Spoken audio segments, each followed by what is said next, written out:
Very good afternoon to all of you. I hope I'm audible to everyone, and I request all of you that your colleagues also to join fast so that we can start the session. Very interesting session, and the people who are interested in making their career and otherwise also it is an awareness session on the security, and we are lucky to have the people, the professional people. So you will get very less opportunity of this type when the people with the professional experience they are sharing their knowledge and expertise with you people. And I think this is the right stage wherein you can start thinking in that direction, implementing these ideas. So with that, I think we can start this session. And first of all, I'll just ask Neha madam to give a brief introduction about our speakers for the day. So over to Neha madam. Can you continue? Madam, you have to unmute. Neha madam. Yeah. Yes, sir. Am I audible? Yes. Go ahead. Okay. Thank you, sir. Okay. Good afternoon to all our today's guests who are present over here, all faculty members and my dear students. As we all are here for the session, which is very, very important and current trends in the internet world, that is on cyber security. So before we start with the session, let me just give you the brief introduction of this particular session.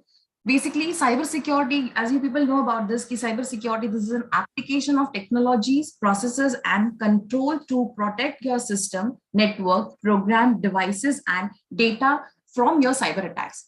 Okay, so its aim is to reduce the risk of cyber attacks and protect against the unauthorized exploitation of the system, networks, and technologies. So on the basis of this, Department of Computer Science and your Department of Chemistry, combiningly in association with IQAC, they have organized this kind of a webinar on ethical hacking in the real world. For this webinar, we are having different guests over here. So before we begin with this webinar, I wish to extend a warm welcome to our today's guest speaker, that is Mr. Jaikrishna Jha, Mr. Rohit Datte, and Mr. Danesh Dodia. So let me just give you the small introduction part of all these guests over here. Mr. Jaikrishna Jha, he's working as an ethical hacker, red teamer, and security researcher. He is having a detailed achievement that we are having over here. Some of them I'm listing over here.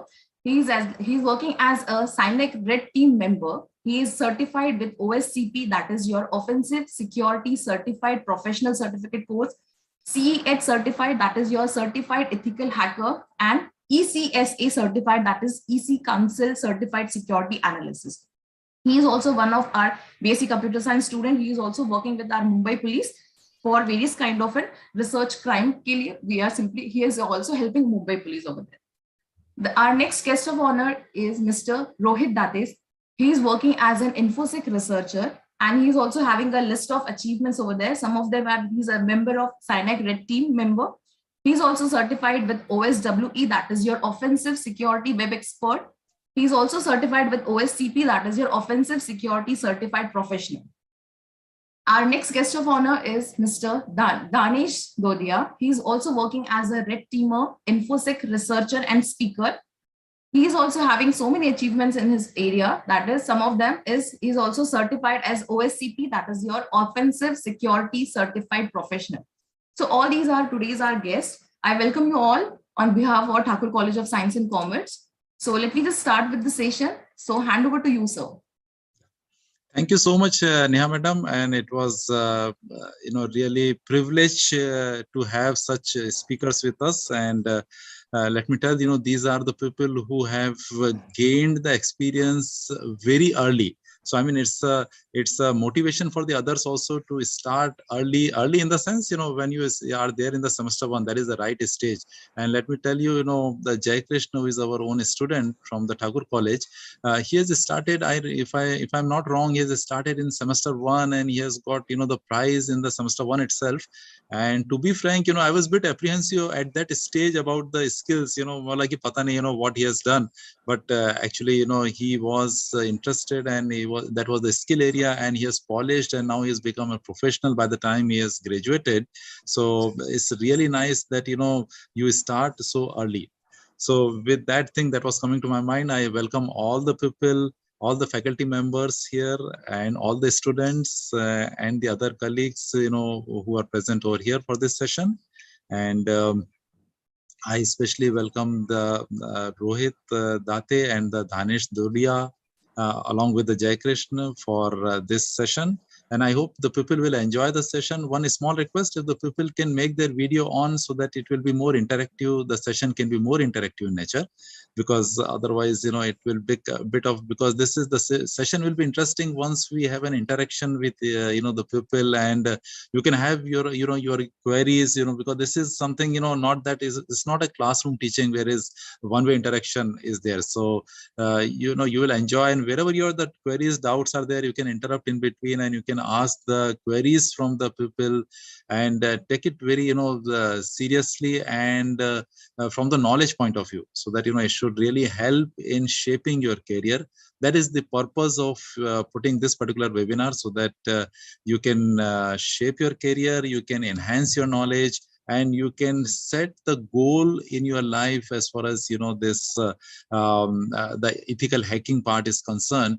And otherwise also, from the awareness point of view also, it is a beautiful the session, and I hope that the people will definitely enjoy this particular session, and they will really gain something out of this session. So with that, a small thing that was just coming to my mind, I'll just ask our speakers. I think Jai Krishna is ready. Jai Krishna, can you start the session with that small note of introduction? Over to Jai Krishna. Yeah. Sure, sir. So Danish Dudia sir will be starting with the first topic. Okay. So over to you, Danish. Okay. Yes, sure. Thank you, Jai. So I will quickly turn on my camera. Okay, and I will also share my screen. So I will be looking on this side. So hope you guys don't get confused because I'm using two screens. Yes. So hello everyone. Hi, my name is Danesh. I'm working into information security industry since 3 years now, and yeah, I'm coming from a little bit of different kind of a background. So one of the very most common question that I generally face with every student is, what do you require to become an hacker? Okay, so yes, this was the actual thing that has really helped me change my career. So people have different types of understanding when it comes to hacking. I will come to hacking. Before I come to hacking, I will just quickly give a little bit of introduction from my end. So I was a college dropout. Then I continued my studies with correspondence, pursuing BCom, bachelor's in commerce. And then I started as a passionate ethical hacking researcher, information security researcher. Then I came into web security, network security, and now today I'm working with Ernst & Young. It's one of the consulting company falling in Big Fours. Apart from that, I'm involved in a lot of different projects, working with a lot of companies as a freelancing. Yes, this particular industry has really helped me change my career, and it has really also helped change my all of my colleagues' career, and we all are moving with a very good strength. So, yes, what are we going to get for you today is, so we are going to bring you some security workshop. So we have designed some ethical hacking workshop. Okay, so when we say ethical hacking, so this hacking is just related to web security, network security, some phishing kind of things, and some reconnaissance or finding some things on Google. Okay, so there are few things, few basic things that what I understand is everyone needs to know to become a ethical hacker. Okay, so we W Cyber team has designed this particular cybersecurity workshop for you guys in such a way that anyone coming from any background can really understand this particular thing, and if they really understand this, so how can they implement?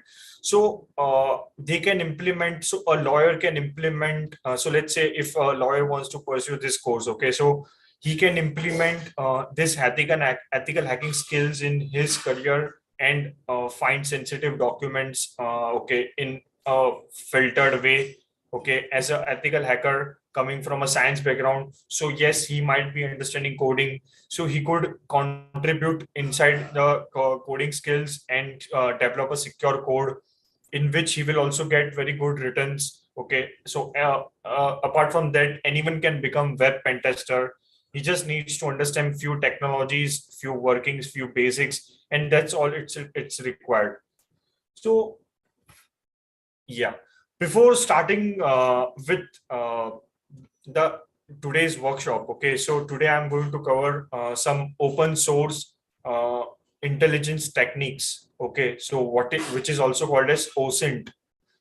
So OSINT is a very different kinds of area that is on internet. Okay, so basically anyone who is familiar using internet, okay, and has improved his or her skills in such a way to find certain things, then I am pretty sure that he could find anything, okay, on internet, because internet, it's very growing, it is very big, it is beyond our imagination.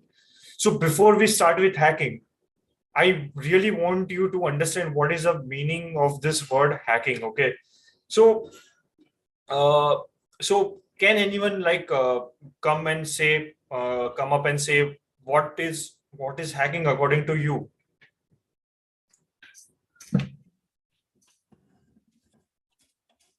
I would like anyone to come up and answer what is hacking.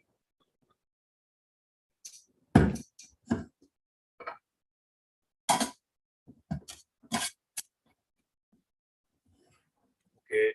I would like someone, like there are 115 people, 114. Yeah, Nihal, please say.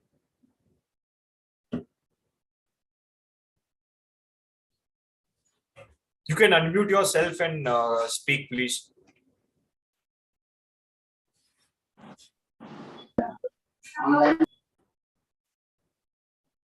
Yeah, hello sir. Hello. Good afternoon. Good Yeah, my afternoon, name is Akash. Prakash. Yeah, according to me, hacking is something like breaching out the organization defense or the security or the firewall which he has created to secure his information or the data of the organization or any crucial data related to the clients or anything. Hello, Okay. Dani sir. Am I audible? Yes, please, sir. So, basically, hacking means gaining unauthorized access to a system. It can be anything as a computer or a machine or a server. Okay. Anyone else want to? Hello, sir. It can be like gaining unauthorized access or breaking the privacy. Okay, that is good. And anyone else? Hello. Hello. Hi. Can you hear me? Hello. Yes, absolutely. Yes. Hello, sir. Basically, hacking is like breaching anything. It can be a computer and all. Mhm. That is all. If you add ethical is to that word term, it would be like doing something for a greater purpose, like for securing that thing. That's all. Okay. Thank you so much, Richard. So, anyone else? So, what I can understand from all of you is basically gaining unauthorized access on computers and computer networks. Okay, but this is not hacking. Basically, what is hacking? Okay, so hacking is just a kind of a methodology or an approach that you follow in order to reach your goal.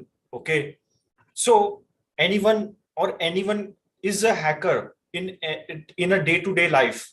How? Okay, so let's say if you want to conduct some kind of activity, okay, let's say if you are given with some kind of a task, okay, and then the task is such a big task that you are lazy, okay, you don't want to complete that task. But however, let's say a college assigned you with some kind of a task, okay, and you are not able to complete that task in the right time, and due to that you are being faced with some kind of a penalty or some kind of a exercise that you have to do in case if you do not complete your task. Okay, so now let's say that the task involves a certain steps that you need to do. Okay, let's say you have to collect some documents, you have to create the document, you have to present the document. Okay, so presentation involves human interaction, so that cannot be automated. But other tasks, okay, collecting information, documenting it in oneself, okay, uh, so all these things can be automated. So in this way, by cutting off several number of hours, you found a hack to reach your goal. Okay, so now instead of doing researches for 3 hours, now you wrote certain Python script to automate your searching keywords on a particular task that you are being given. So this is just one example. I will give you another example. Let's say if you are if there is a building, and if I tell you that now we have to somehow go inside this building, okay, and we have to reach at the second floor, and the building is a corporate, let's say it's a bank. Okay, now let's say when it comes to bank, so we have a lot of security that has been placed in the front side of the bank and inside of the bank. Okay, so let's say in the front gate there is a camera and there is a physical watchman who is registering your name and blah blah blah. Okay, so in that case the person who is standing physically can be a firewall. Okay, so now next comes the camera that is also present on the at the entrance of the gate, so that can be the antivirus.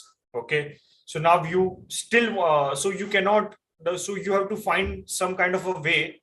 Okay, so now let's say your name is not being provided at the entry gate, and you still want to go inside and reach on the second floor, which is secured. Okay, and there is a separate RFID, like there is a card that you have to carry that has been given by watchmen, that you need to tap it everywhere to reach on that floor and inside that room.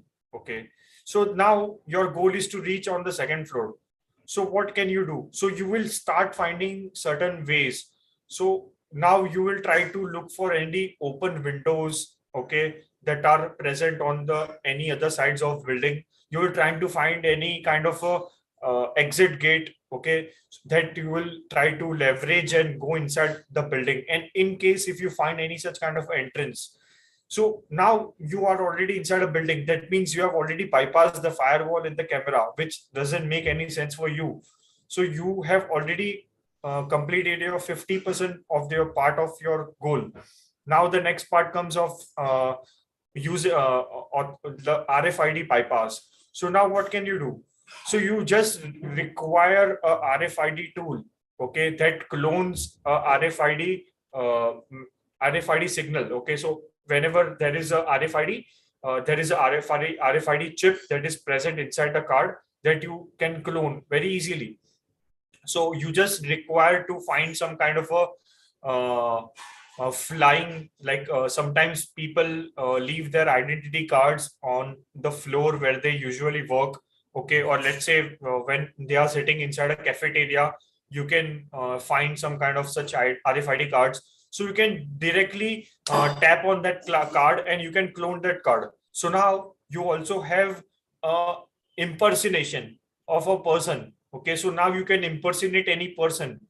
So now what is impersonation? So I'm using your identity to move around your premise. So now what was my goal? So now I can move around and reach on the second floor, go inside the second floor, and then remove whatever documents that I want, that my goal is to. I will collect the documents. Now, as a professional hacker, so as a general hacker, he will leave the premise as like he will leave the premise and hand over the documents. But as a professional hacker, what a professional hacker will try to do, he will connect his laptop, he will try to connect his laptop in the same network where the camera is lying, where the recording is being saved and taken regular backups.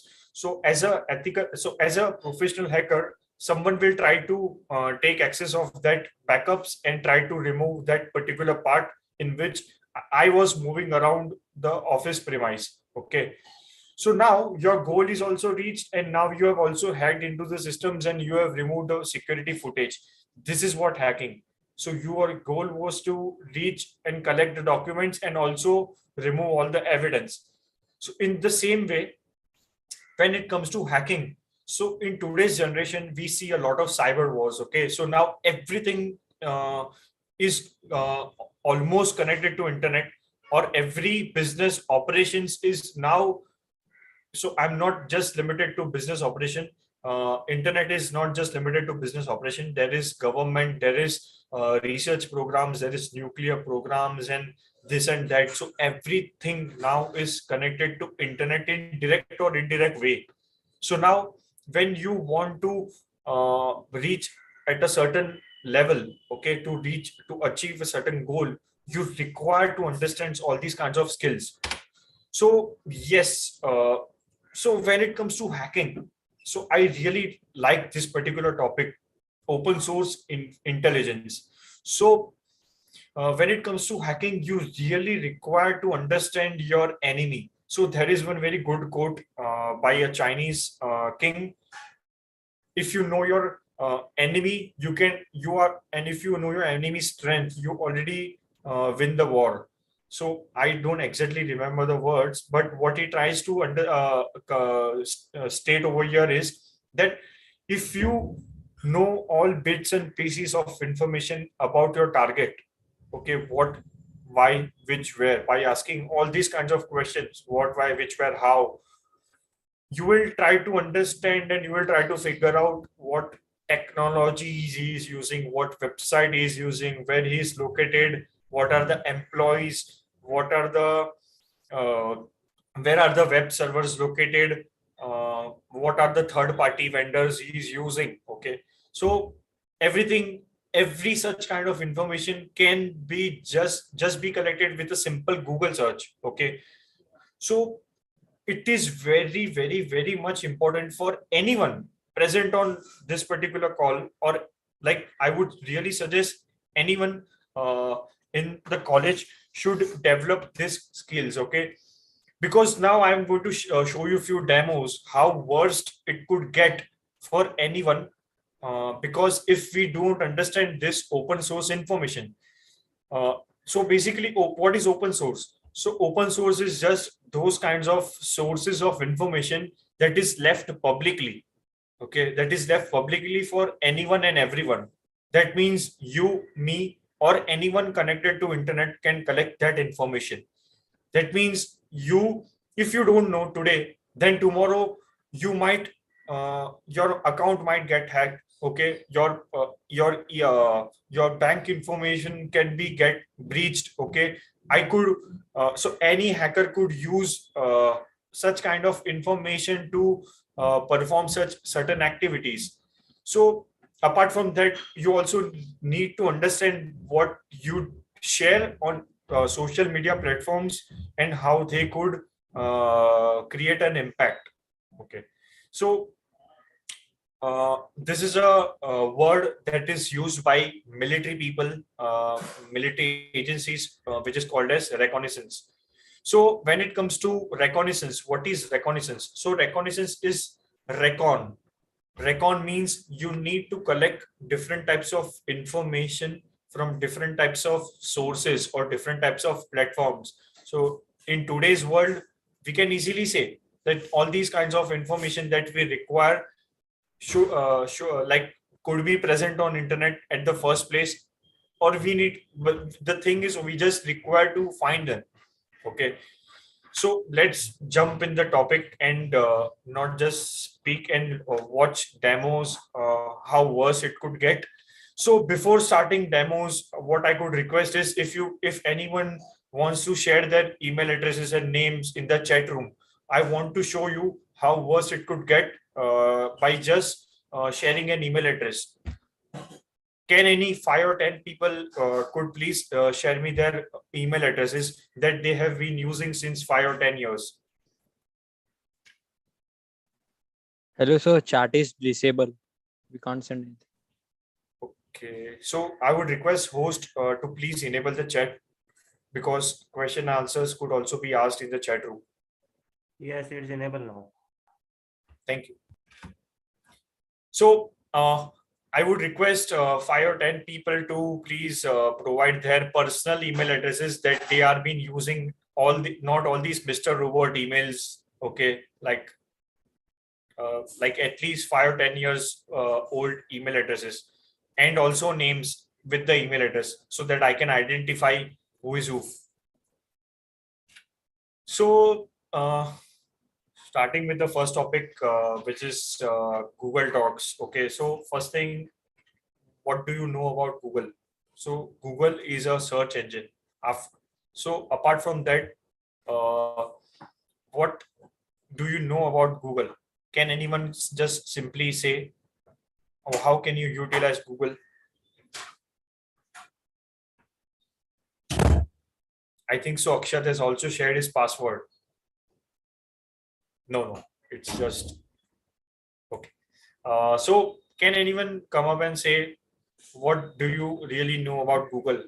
It's basically a search engine for searching any information. Okay, and when I say Google is your best friend, then what exactly I mean to refer over here is, in today's generation, see, all of you students are learning some or different types of things in your college. You physically go to your college or you attend your classes online. Okay, so let's say there is a topic which is Python. Okay, there are hundreds of students. Okay, so what I mean to say over here is that going to college and it's not a bad thing. But in today's generation, if you really want to stay one step ahead, then you need to understand and you need to accept this, that everything is present on Google. Google is your best friend. You're going to get anything you want, and I'm going to show you how.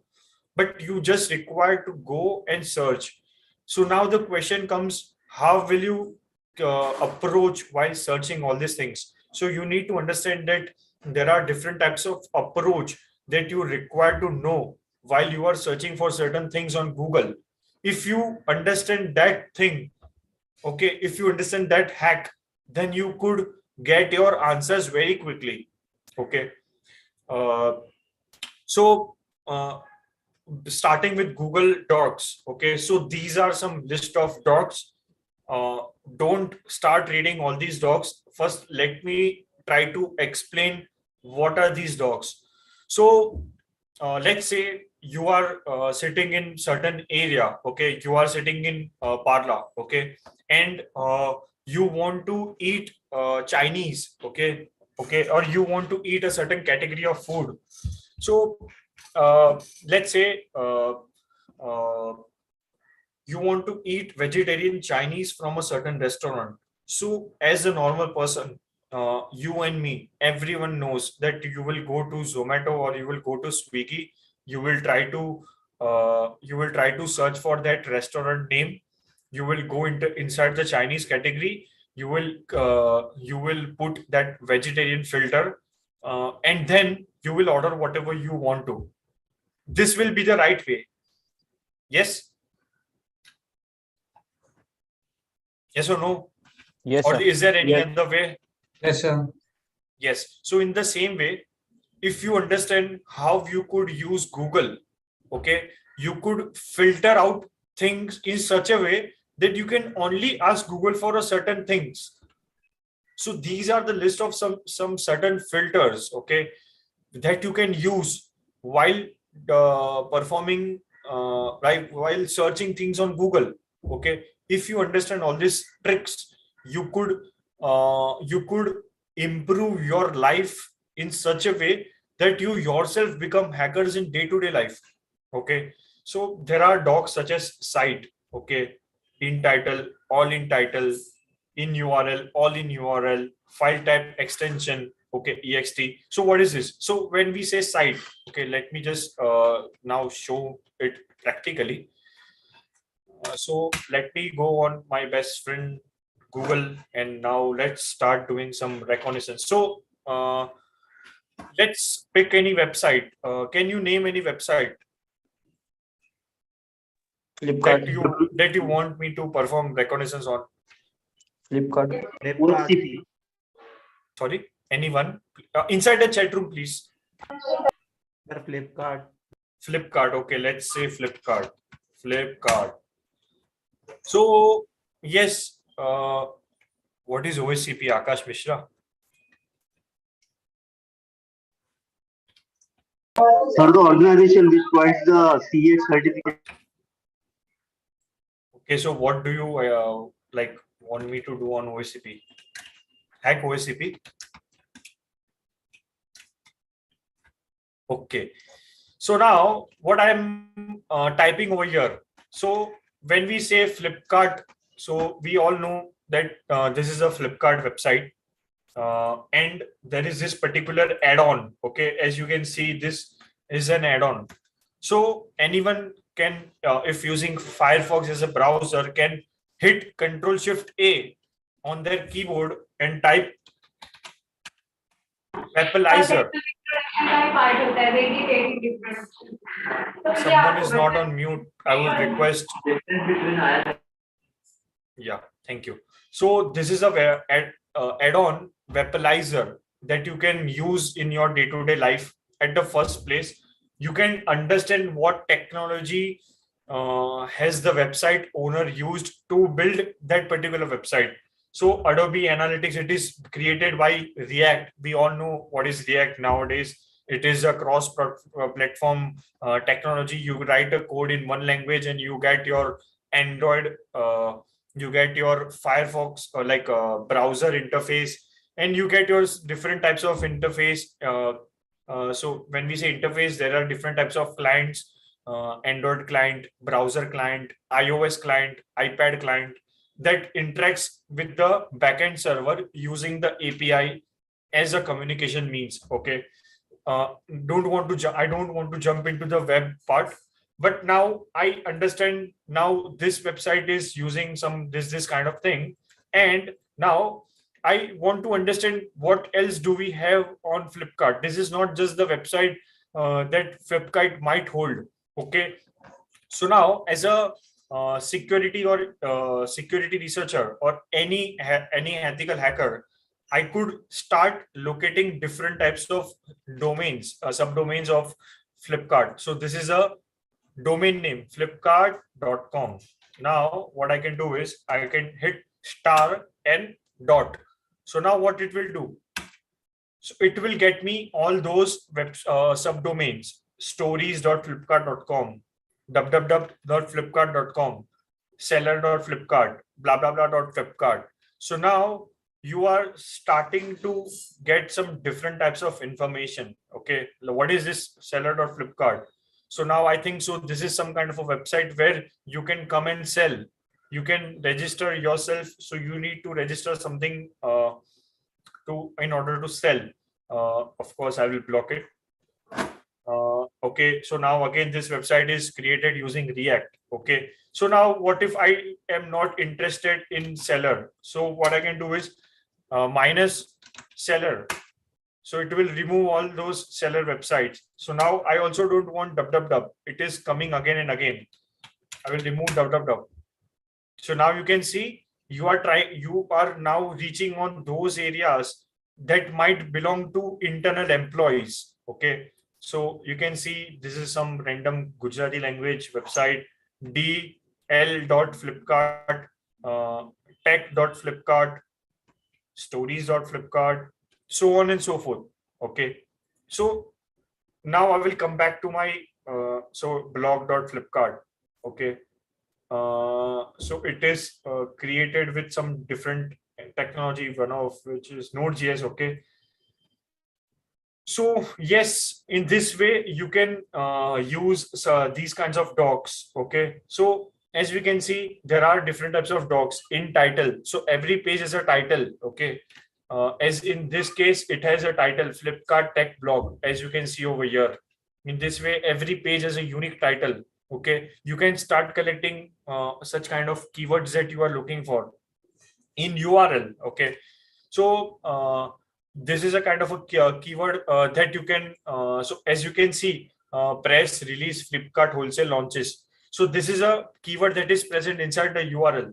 Okay, all in URL. It's just kind of similar kind of but advanced search keyword filter that you can use. Then there is this very interesting extension, which is file type and extension. So let me just quickly show you some interesting files. So now I have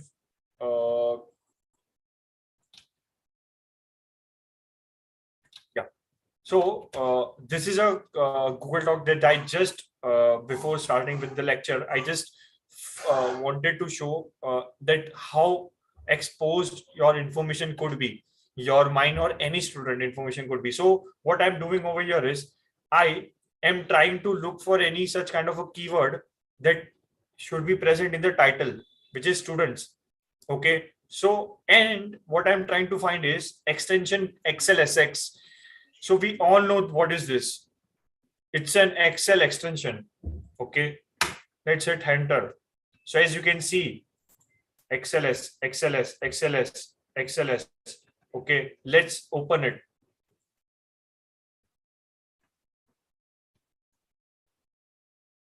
So as you can see, I have already downloaded multiple Excel files.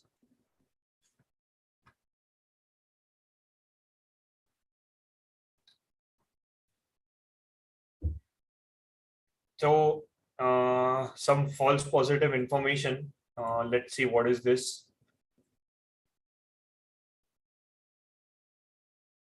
Some analytics things, October, November, credit score, blah, blah, blah.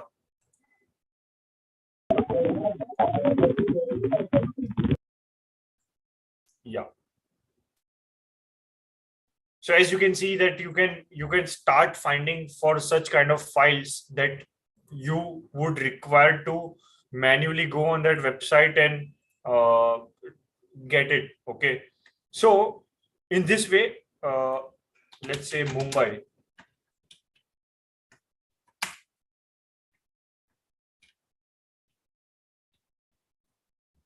What is this? LinkedIn February. Interesting. So wow, so this is a mine, golden mine for any advertising company. Okay, what does it include? First name, last name, email. So now anyone can use this data to send you ads. So in this way, all these data could be leveraged by all these advertising companies. Okay, so in this way, they can collect certain types of information in a very filtered way and achieve their goal. So this is also one kind of a hack to reach your goal. Okay. So do we have any questions on this particular part? Anyone?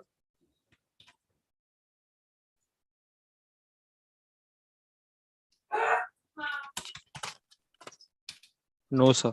All clear. Oh, sir. Okay. Thank you. So now I want to expand my research. Can you share the slides? Yes, of course I will do that. So now I want to Sir, I have a expand. doubt. Yes, yes, Sir, Chirag, please say. So now we are just seeing one part of the image that we are searching from our side, but there is another part where this data is being leaked, or why Google is not doing something so that this data is being secured. So what is your point on basically, that? see, when we say Google, so Google is a search engine. So what is the job of a search engine? It keeps on crawling everywhere, right? We all want Google to list our website on a certain level. Let's say on the top of the like on the front of when we type certain keyword. Okay, like let's say when I type Thakur College of Science and Commerce. So now I will get this particular website. This means that Google is understanding that this is the actual website of that particular company or that particular organization. In this case, it is Thakur College. Okay. So in this way, how does it do?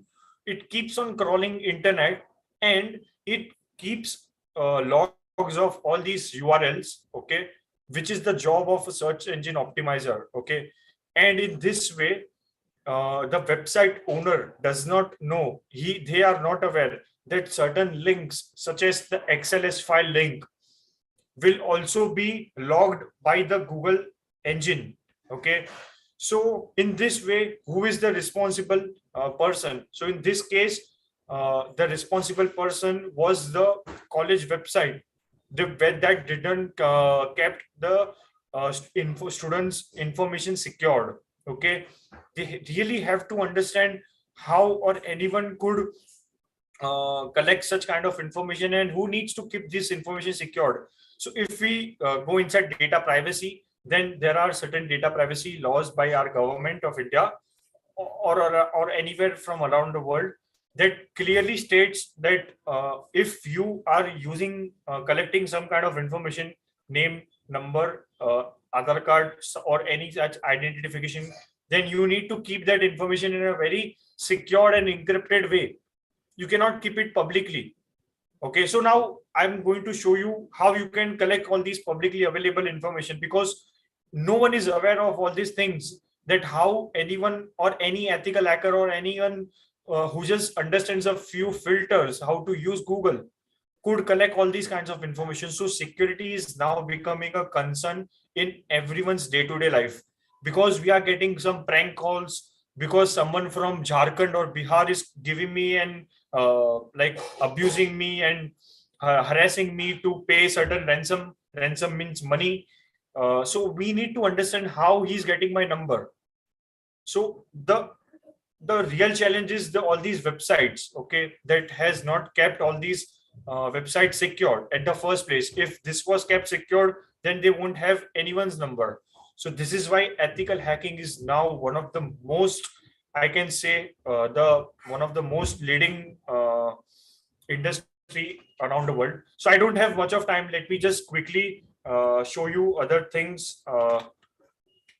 So what is this exploit DB? So if you go and search for exploit DB on Google, exploit DB, so you will get this particular link, which is Google hacking database.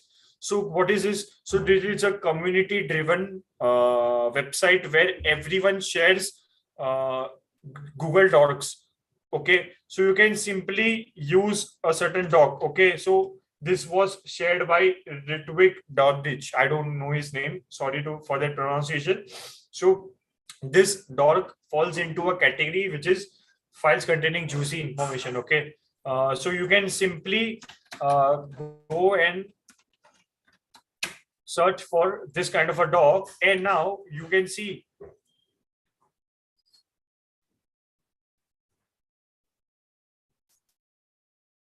that it has already given me admin actions, cop administrator. So all these are company sensitive files. So as you can see that hhs.texas.gov. So it's some government website. That means it is keeping the Excel file publicly available. The government website is keeping the file publicly accessible. So let's see what does it contain.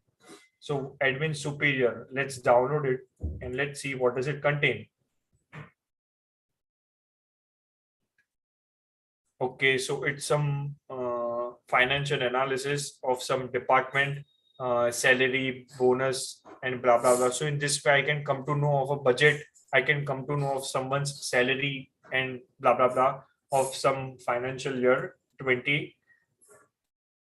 Let's see what else do we have.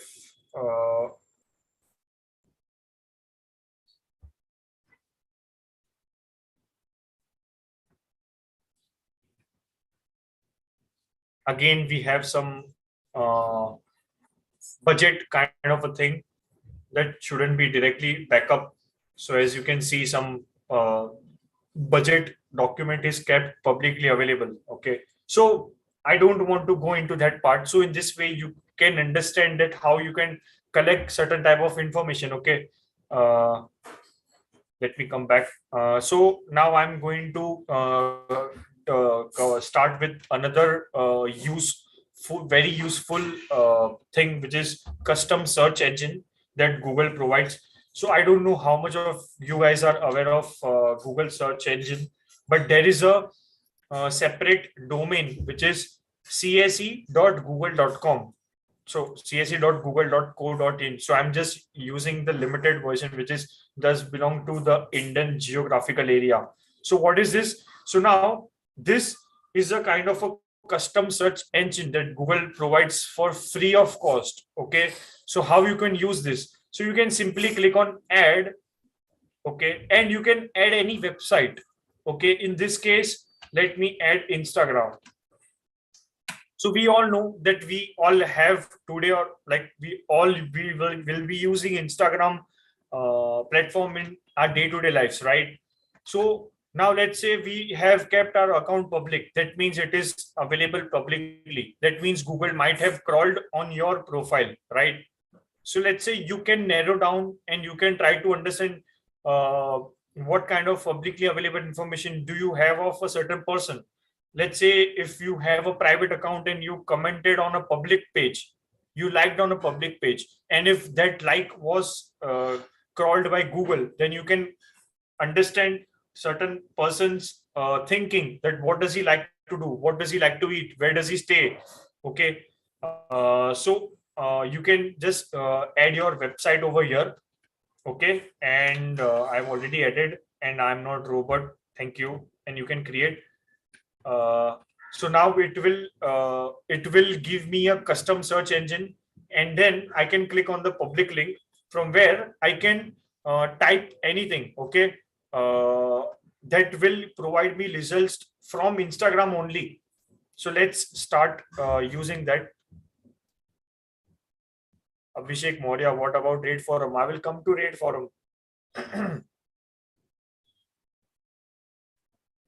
Let's say Abhishek Singh.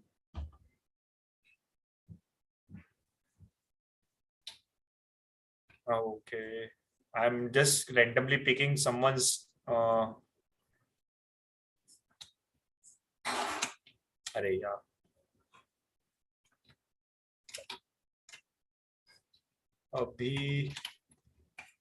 Can anyone please share their Instagram handle?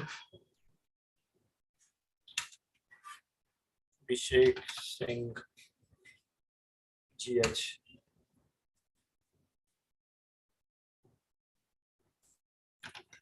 ARYANDENNIS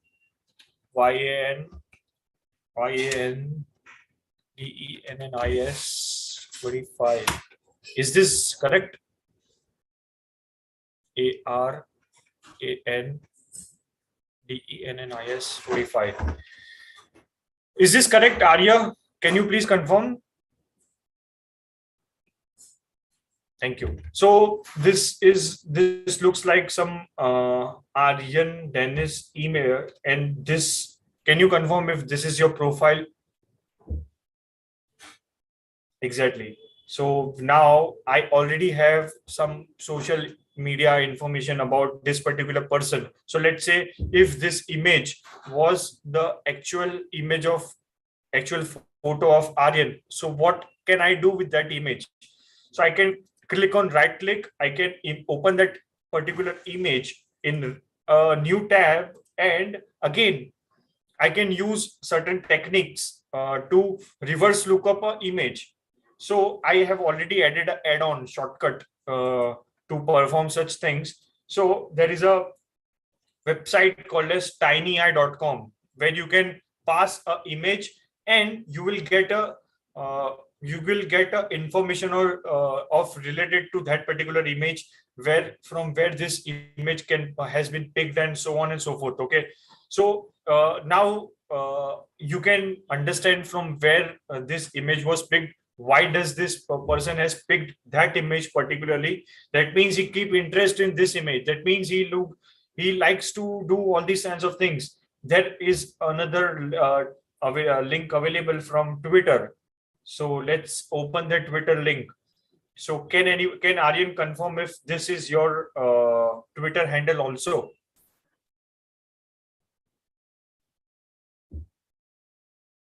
I don't think so. It is your Twitter handle. Yeah. But now I can come to understand what kind of things do you like. So I am not sure what is this emoji, where is this emoji coming from. But in this way, you can leverage all these types of tools. Okay. So in this way, you can start collecting. So this is not just limited to this. I have not even explored 0.05% of custom search engine. You can you can literally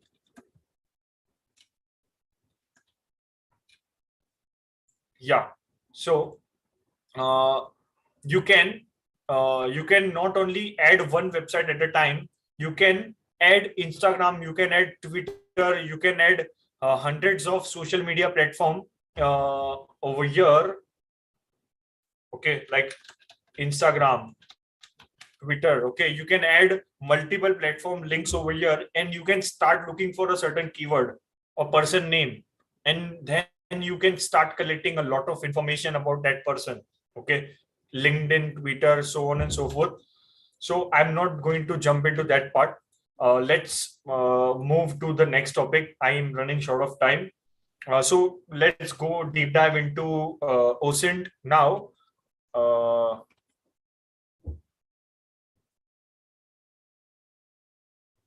So let's say, can anyone share me anyone's pin code? Where do they live?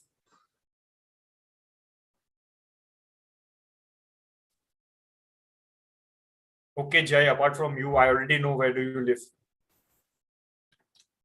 Okay. That's it. I'm just going to pick one of them. Okay, so there is a very good website that is publicly available for free, where you can simply locate a person, which is locatefamily.com. And now what can you do over here? So you can, what keyword? 4000097. So this is Rohit, I guess. Rohit Gupta. So now, yes, I can start understanding where is this person living, who all are living around him, what kind of, so as a where this kind of information will be helpful.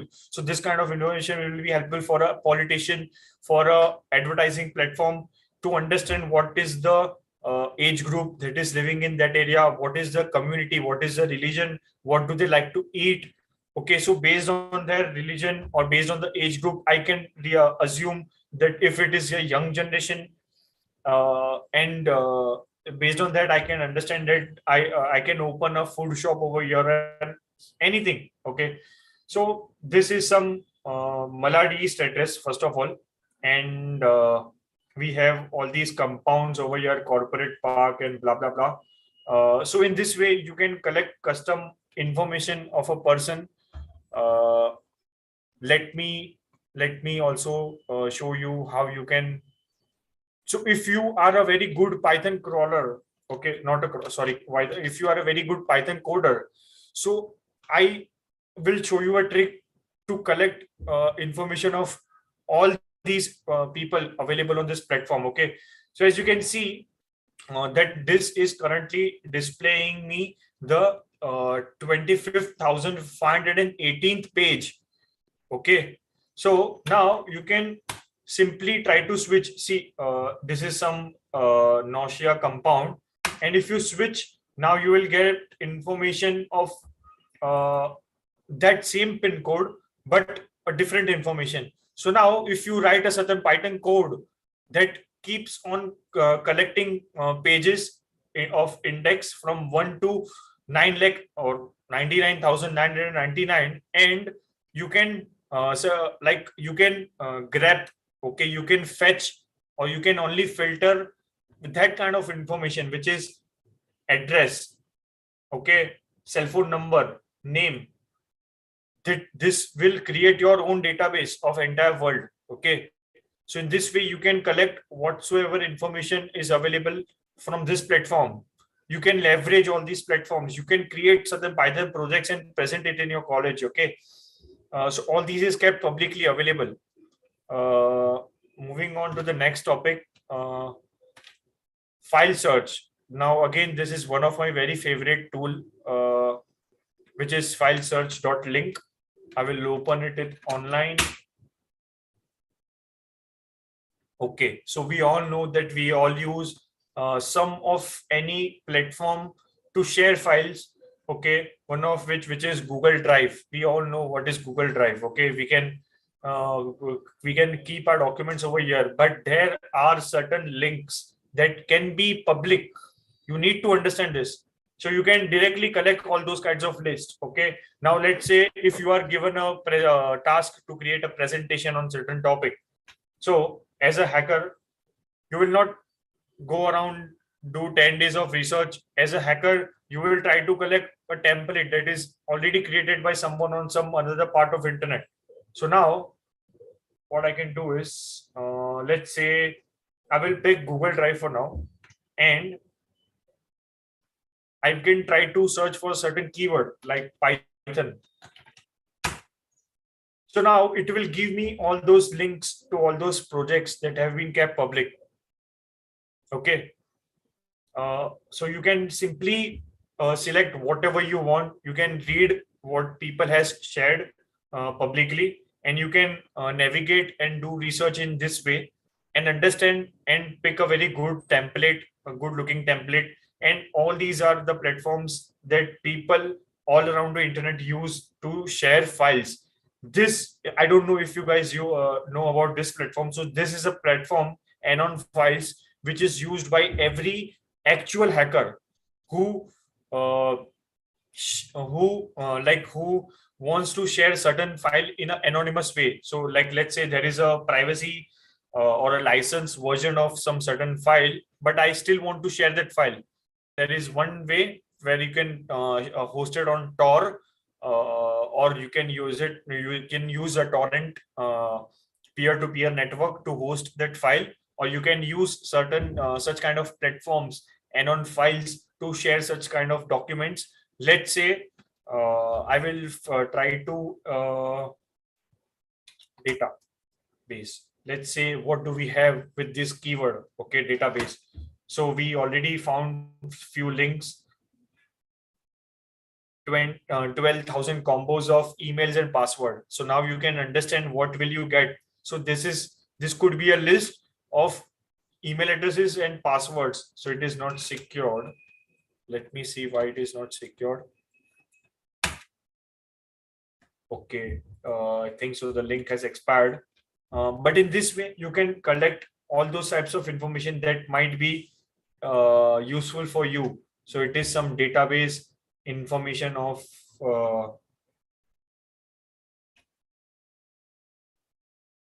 okay, database information, 42 GB database files. Again, it is not secure.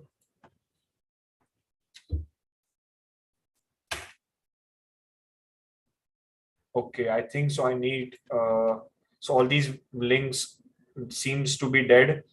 So this is a platform where you can set a certain time interval for all these files, and you can set a time expiry date for these files. If once shared, let's say I hacked a website and I want to sell the data, so I can use this platform. If I found some seller on some another part of internet, I will take payment in BTC, Bitcoin, and I will share the file using this platform, and I will keep an expiry date of that file, and that file will get expired.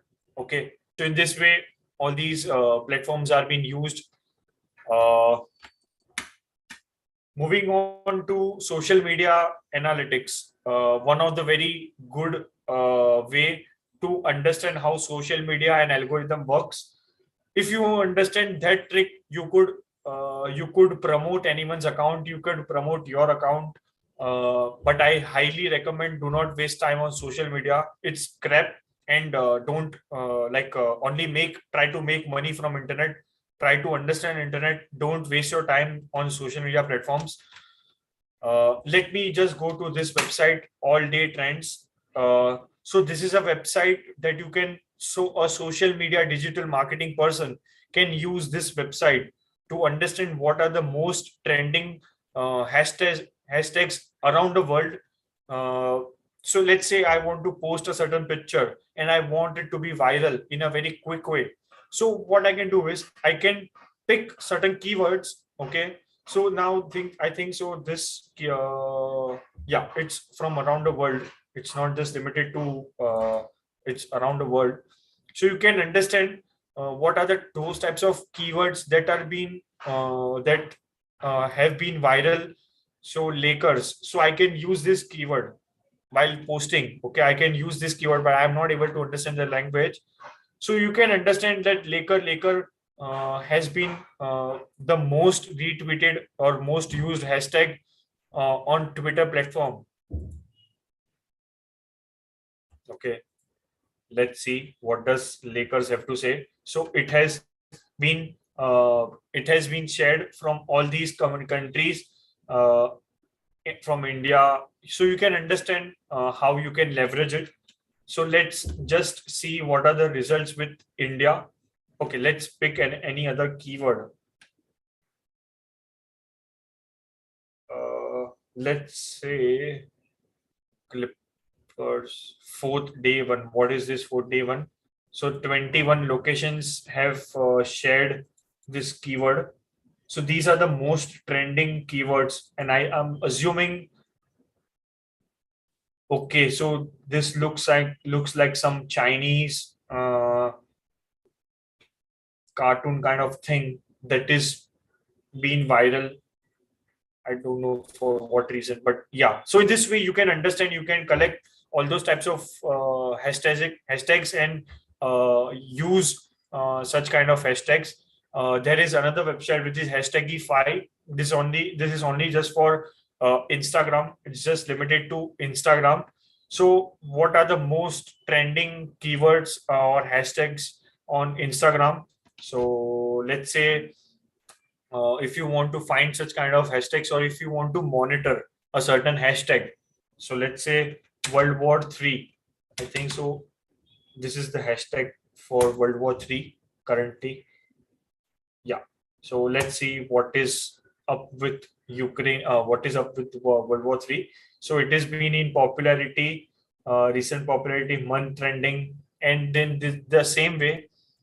How to check for YouTube video when I upload? What is this question? I'm not able to understand. How to check for a YouTube video? Can you elaborate your question, please? So you can use this platform to get all those types of keywords that be very useful while posting and get a maximum reach on such kind of platforms. Okay. So you can, of course, go ahead and explore all these types of tools. Now I will come to the last part from my end, which is data breach. So someone in the chat room mentioned raid forums. So yes, raid forums is one platform. Raid forums is one of the platform where everyone sells and it's a marketplace for buying and selling data. Okay, so so there is some issue with my public IP address, access denied. So so in the same way, there are also multiple other platforms which is not just limited to raid forums. I will just open up any other platform.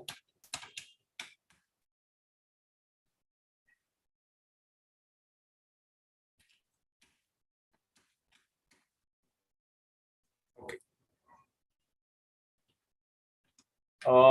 Yes. So right now I'm not able to open this, but this is a kind of a platform that I want you guys to explore. Why? Because you can understand how people or how hackers purchase the data or sell the data. Why? Because there could be your data, and in order to understand how your data got breached, there is a very good website, Have I Been Pawned?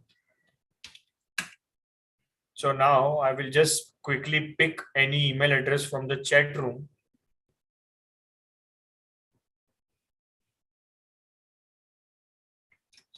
Abhishek Singh. Okay, why I'm not able to copy it?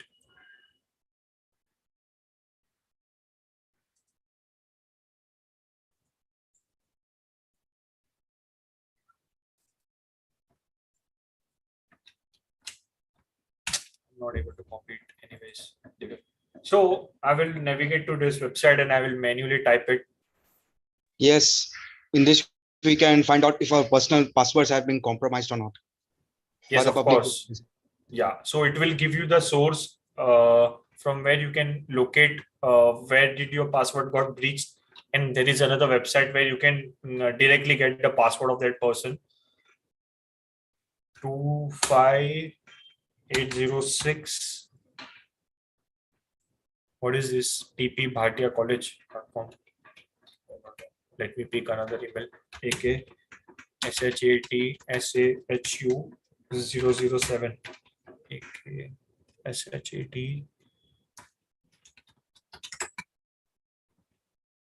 Oh, okay. So your email address does involve in a data breach, and the data breach is, of course, Big Basket, Domino's, and blah blah blah. So last year there was a very trending link that was being passed around so you might also have received that link of looking on the Domino's data breach portal, where you can simply type your email address or your friend's email address or cell phone number, and that portal will give you his address, order history, and blah blah blah.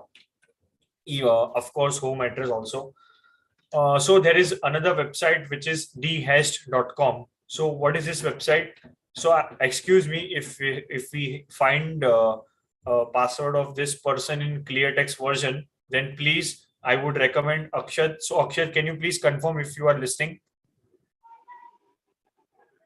Yes, sir. Yeah. So if we find your password in clear text version, so please I would recommend it to change it, because anyone can log in from that password. So this is a website that directly provides you with if any clear text password is available of that person. So we can see that there are two entries of Big Basket and Yugi data. Let's see. So we have Akshat Sahu Gmail account. Okay, what is wrong? Yeah. His public IP address is Malad address. So can you please confirm if it is your Malad address? Yes, sir. And you might have also been using Big Basket to order things. Yes, sir. And this is your phone number. Yes, sir. Very good. So this looks like your email. Now I will also. So yes, this website is it's not for free. You have to pay certain money, and in the Yes, same sir. way there are other websites also available. So there are multiple thousands of platforms nowadays available to try to fetch for all these types of clear text password. I will pick any random email address to confirm that this website provides such kind of data. So I will pick Rohan's email address, as he was aware of Have I Been Pawned? Roshan's ROSHAN Roshan ROSHAN RAMAN at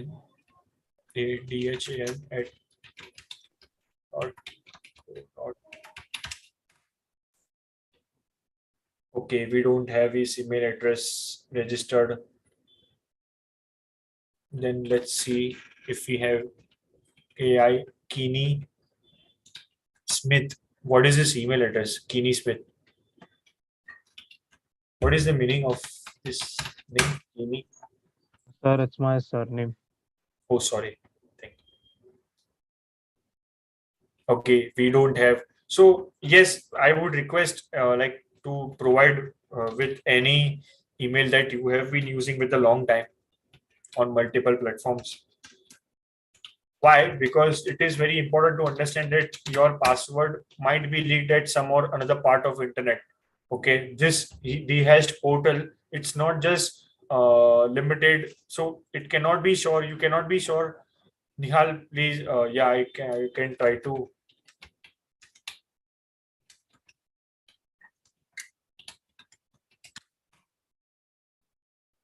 Okay, we don't have any data breach of Nihal AR. Okay, one second. Okay, calm down, boys. We have multiple email. Teeny Shan 7758. Okay, we don't have anything. CF33424. So meanwhile, I'm looking for this rehash now. I would request if we have any questions from my side.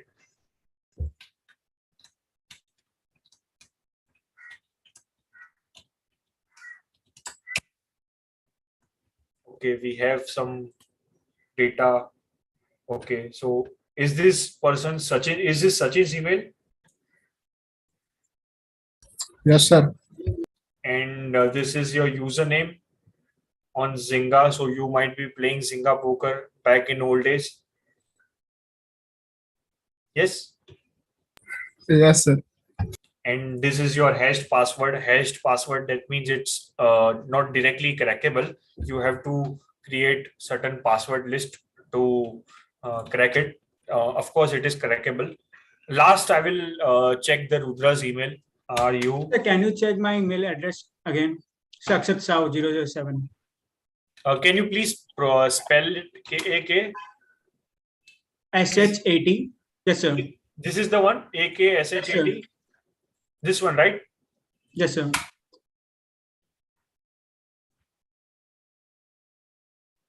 So yeah, it is involved. So it also has password. So yes, it is involved in a data breach.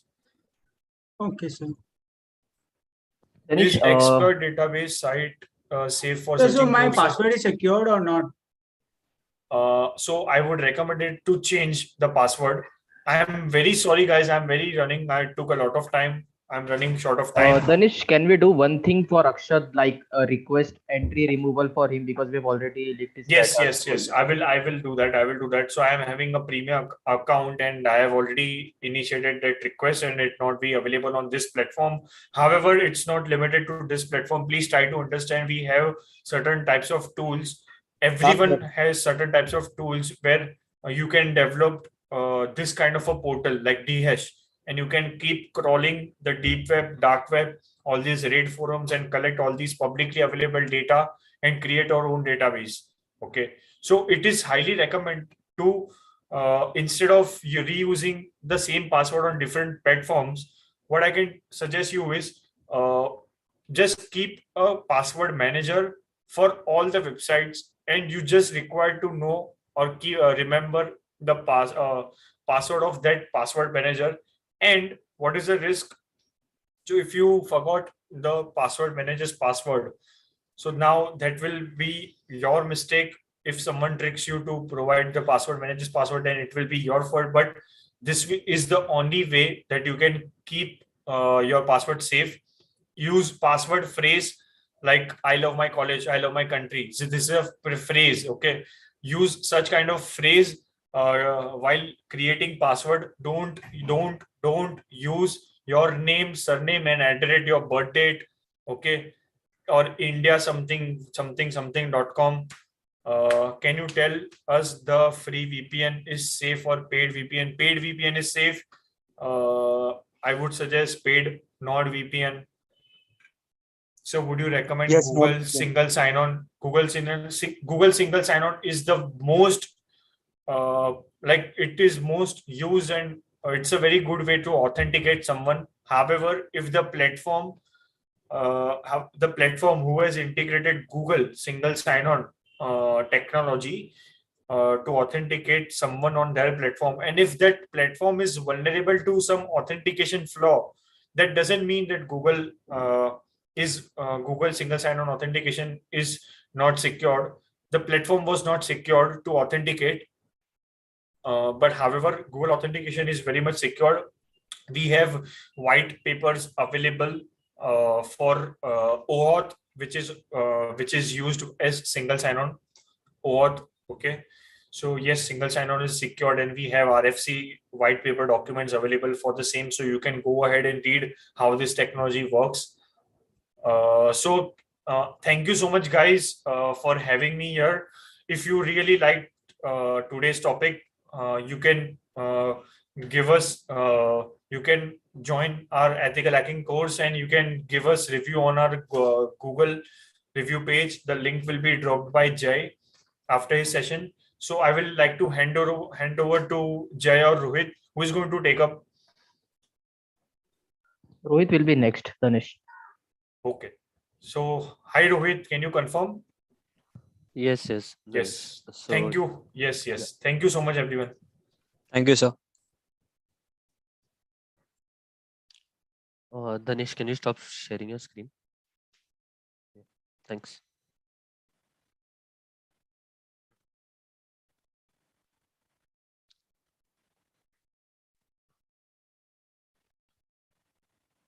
Okay, guys, can you just confirm when my screen is visible? Yes, sir. Yes, sir. Okay, sure. So I think I'll just. Sir, it's visible, but black stripe is coming. Black stripe. Yeah, there is a Zoom link, I think so, which is you need to minimize something. Okay, that this thing is pinned, I think. Yes.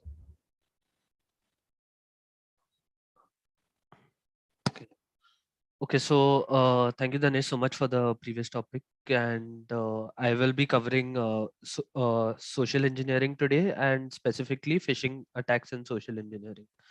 So first, a little about me. My name is Rohit Date. I work as a cybersecurity consultant, and like ma'am mentioned, I have a few years experience in this field, and I have also done a couple of certifications in the same field.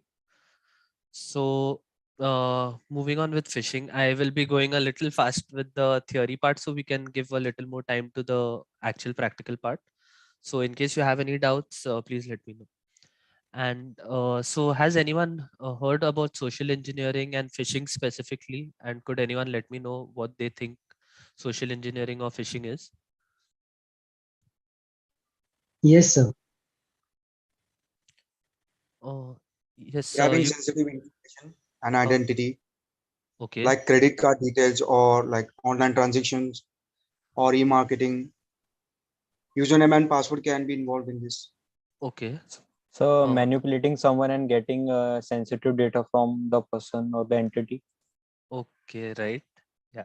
Anyone else with any different kind of definition or idea of what phishing is? Social engineering attack. Oh, yeah, that is in the title, basically. Yeah, okay, but social engineering attack, right? So basically, yeah, Sir, like someone phishing said, is- sorry, was someone trying to answer? So phishing is like giving something free and grabbing the credential information for that person. Yes, so exactly. So like someone said, manipulating, and also right now, like you said, it's giving something and getting something in return. So this word phishing is similar to the actual phishing that you do, FISHING phishing, where what we would do is we would put bait for the fish, like maybe you might put a worm or something on your hook, and looking at that worm, the fish might go to catch that worm and it will get stuck in our trap. So even phishing is similar to that. Like maybe we might tell someone that, okay, here is an offer, you can get a 500 rupees discount voucher on Amazon, and log in here to claim your reward. So basically what would happen is that person would log into that page which is hosted by you, and you would get their authentic Amazon credentials. So basically, yes, it is manipulating people into performing some kind of action, or more specifically giving out certain kind of sensitive information. So that is what phishing is. Now, the types of phishing. Has anyone heard about the different types of phishing? So I only heard about spear phishing. Okay. So what is spear phishing? Targeting a specific person, somewhat like that. Okay, yes. So exactly. So spear phishing is like targeting like not one or at least a small group of specific people, rather than just randomly sending out mails to people. Like the Amazon offer, which I told you that we could just send it to anyone, and that we could send it to hundreds of thousands of people, and even if 10% of people click that link and give us their details, we would still be at an advantage. But spear phishing is more specifically targeted. Like for example, say Nihal is someone whose Gmail account I am trying to hack into. So what I would do is I would check, okay, he studies in this college, he attends these courses, he might be interning at this certain place. So I would collect all that specific information and try to use that information to try and manipulate Nihal into giving out his actual credentials to his Gmail account. So spear phishing is more like a targeted phishing. Then phishing can be done not just like through your emails or anything. It can be done also through mobile phones. It can like through your regular calls. It can be done through messages, SMSs, WhatsApp, through different means of communication. And uh, but for today, what we will be doing is we will be focusing on your spear phishing and email phishing, to be more precise. And like I said, phishing can also be done using other means as well, such as phishing through text messages is called as smishing, where an attacker will send a text message to some target of his, and that text message will have some kind of bait which would cause that target to click the link and maybe uh, give out credentials or some kind of sensitive information. So smishing is common. Like many people do get these attacks as well, where they will get like a 35% off on Paytm. Please log in with your Paytm account on this URL, and you would log in with your number and your OTP, and maybe that OTP and number could be used by an attacker to log into the genuine Paytm site and get access to maybe your Paytm wallet. Then after smishing, there is another one which is called as wishing, which VISHING, which is similar to which is your phishing through voice calls. So this, I'm sure all of you might be familiar with this through the Netflix series Jamtara, where people will call you, they'll tell you that okay, maybe your card has been declined or has been deactivated. To reactivate your card, please provide us with the card details and then provide us with the OTP. And if you provide them with these details, what they basically will do is they will try to steal all the money in your bank account. So like these types of phishing attacks, there are also multiple other types of phishing attacks. But for today's lecture, since we are short on time, we will be working on just your email phishing. And for let's directly jump into this email phishing part. Now, okay, just a minute. Let me just share my screen again.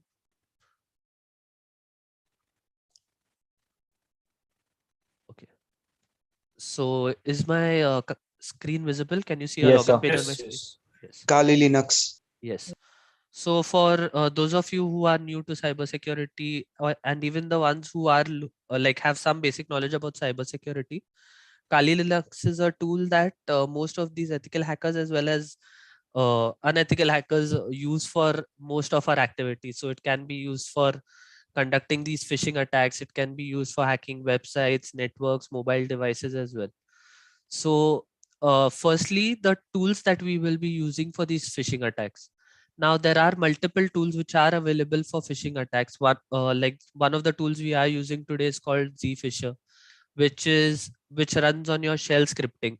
So shell scripting is commonly used in Linux, and Zfisher is based off this tool. So what this tool will do is it automates the whole attack of hosting an actual page which looks similar to the like say if I'm trying to run a phishing attack against Instagram.com.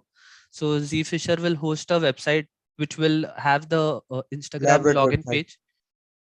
Sorry. It will be an elaborate website. Yes, it will be an elaborate website, right? So zfisher is one. Now obviously zfisher is a tool which I will be showing today, and it can be used for very targeted attacks, but there are other tools as well, such as say gofish.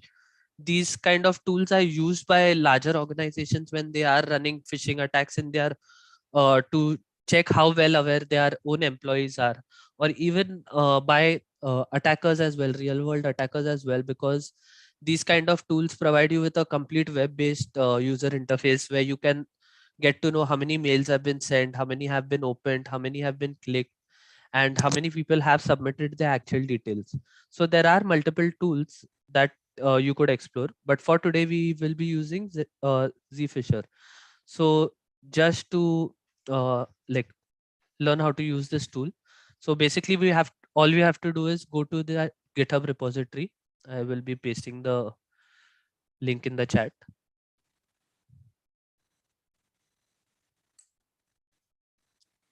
So yeah, we have to go to the GitHub repository, git clone this complete repository. So something like, okay, sorry. So here I had run git clone.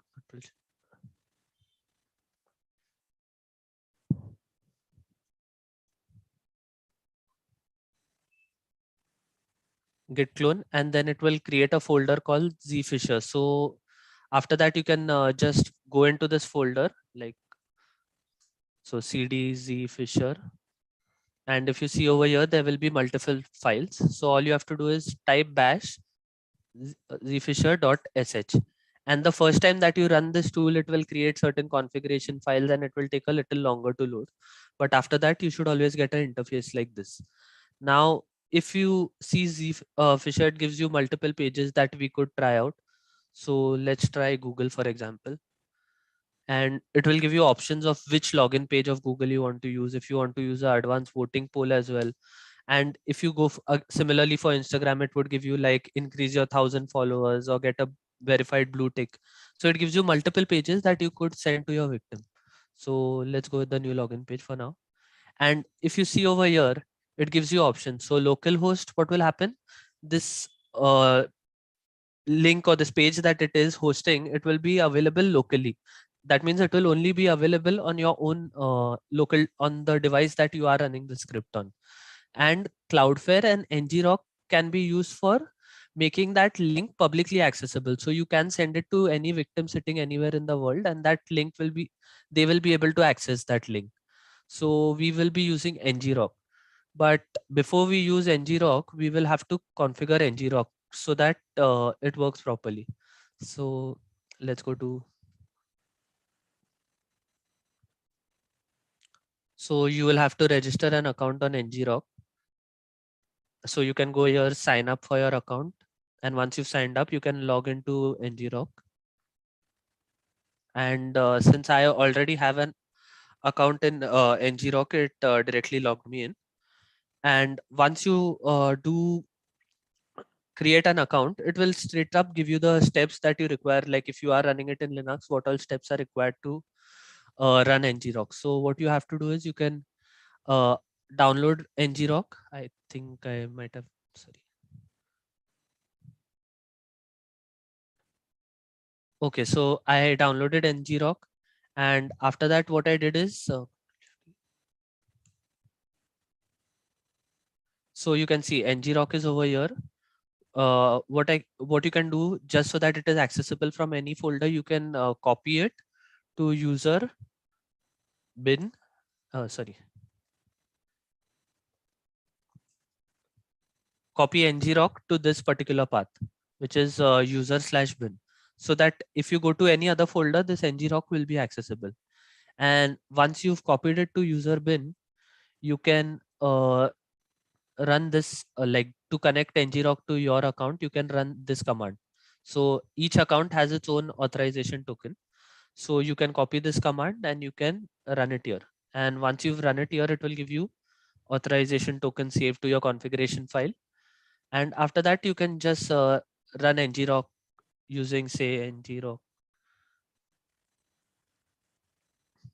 So it will show you how you what all commands are usable with ngrok. Like you could forward it to on port 80, or you could forward it on some other port as well. So now that we have ngrok configured, let's go to the Fisher and select ngrok.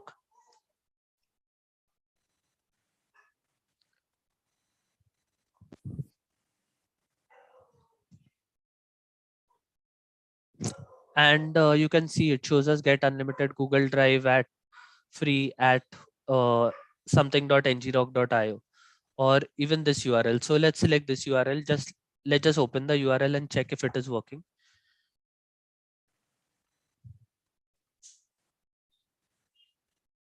Okay.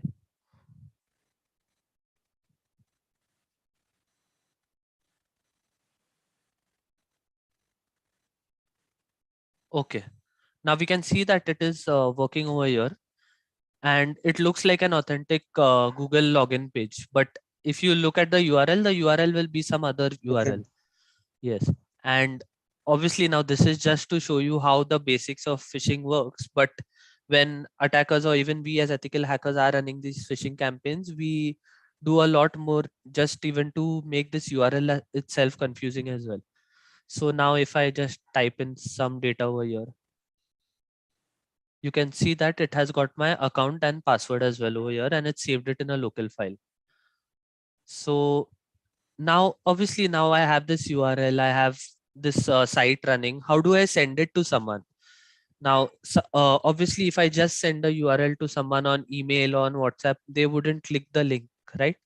You would have to have an proper message drafted and something that will convince the victim that okay, this is how like this is something genuine, and I genuinely need to input my data into this URL or this page. So for that there is this phishing templates which are hosted, and you will get many of these on GitHub as well. So you can use these phishing templates, and if you click on emails, maybe you will see that there are many of these templates that you could pick up and directly paste, and they would look like genuine emails. So I have one over here. Sorry, I just named it crime.html. And what we can do is we can post a phishing link over here. Sorry.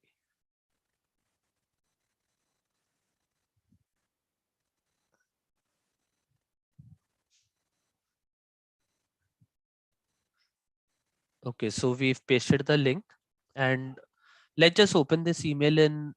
Sorry.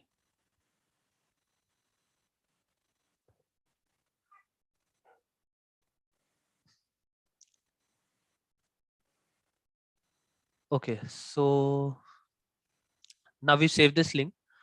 So let's just open this link in the browser and see how it actually looks if I was to open it directly.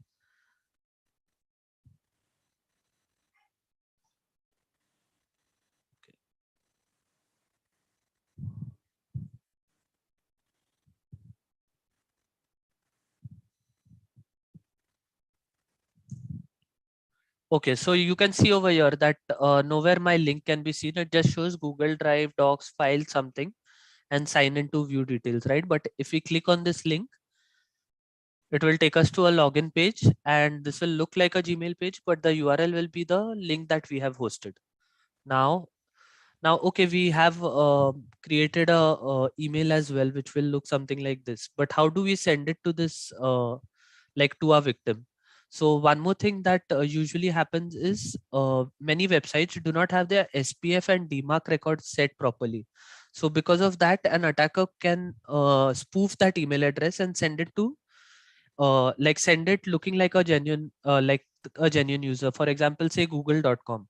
Now if google.com has not set his SPF record straight, I could be sending a mail based looking like admin@google.com, and obviously seeing that, a victim would trust that mail more than they would from say admin@xyz.com, right? So similarly we will be leveraging a same vulnerability on the Thakur College website. So admin to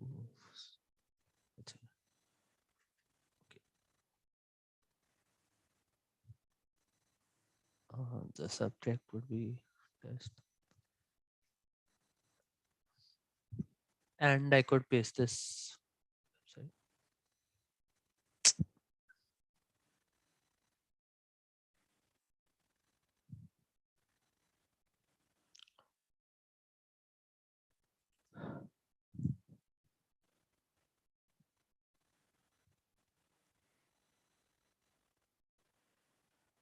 So one question. Yes. So this is the legit email of Thakur College you have spoofed. This was one of the websites that I seen of Thakur College. So I Oh, think yes, it will be the legit email, because this was the the website that I got from Google of Thakur College. okay. Okay. So I've pasted it as an HTML page over here. And now what we can do is you can see that I have sent it to myself, and I am admin at tcsc.org.in, and I've just pasted the subject as text. So if I was to send this email, sorry. Okay, just a minute.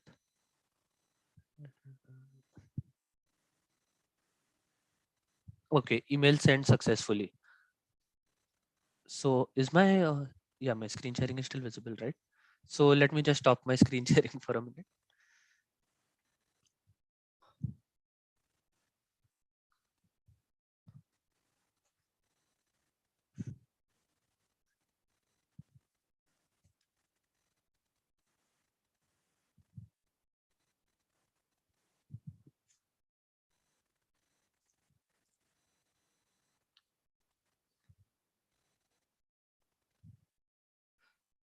Okay, so okay, so you can see over here that it has come in my inbox and it's admin. And it, although Google gives us this warning, but when we are running other phishing campaigns, we do tend to set our website up in such a way that even Google does not give this warning. But now, just for demonstration, I've directly used it here. So you can see over here, it says, hello test, please refer to the vital info I've shared with you using Google Drive. And since it's coming from admin, any student would obviously believe it. Now I could send that as principal at tcsc.org.in, or I could send it based on any other teacher's name as well.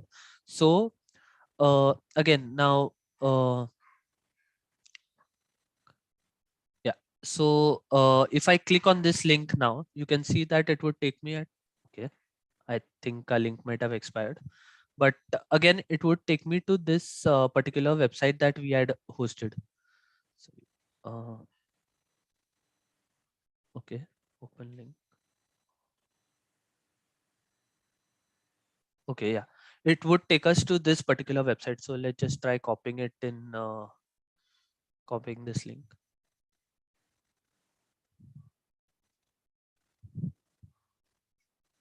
Yeah, so if you copy the link, you can see that it takes us to this website. And here, if I enter my web details again, zero password. Rohit, you can drop that link in the chat. Yes, If yes, anyone sure. wants to try that, yeah. Yes. So here you can see that it has shown Rohit and password.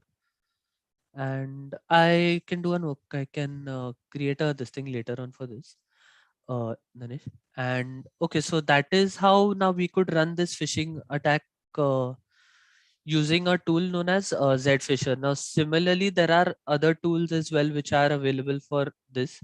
And if like now you can see here, to run this tool, I continuously have to keep the tool running in my terminal, and it is a bit difficult over here to make changes in it as well. So in case like you want to host a website which will keep running for a really long time in a phishing attack, there are free web hosting services as well, like say 00 web host, 000 web host, sorry. So 000 web host is one of these free web hosting websites where what you could do is you can register your own account over here, and then it would allow you to host any website for free, as long as the website is small and it is not having a lot of traffic.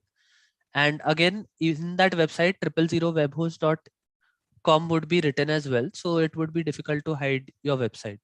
And in case you want to run this website and you want to, like, you want ready-made pages, go fish. you can maybe go to GoFish, you can go to Zfish, and you can go to any of these tools and you could directly pick up the pages which are available. For example, the PHP or the uh, JSP pages which are readily available, these templates which are available, you could just copy the templates.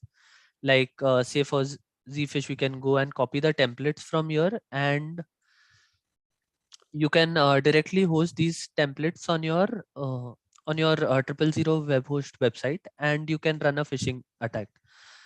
Now, okay, we've seen how to run a phishing attack. Now, after we've run a phishing attack and we've made, maybe if we are doing it as an ethical hacker, we've run a phishing attack, we've got all the data, we can uh, we've made the organization aware about how phishing attacks happen. Then what? After that, obviously we have to help them prevent these kind of phishing attacks, right? So for that, what we can do is the first one, like someone rightly pointed over here, was to double check your URL. Like you can see this looks like a login page, but if you see the URL, it isn't anything close to a Gmail URL. So the first one would be to check your URL if you are actually logging into google.com. And if you are not sure that you're logging into google.com, what you can do is you can open a new tab and directly open google.com login and check if any of that data has actually been shared with you.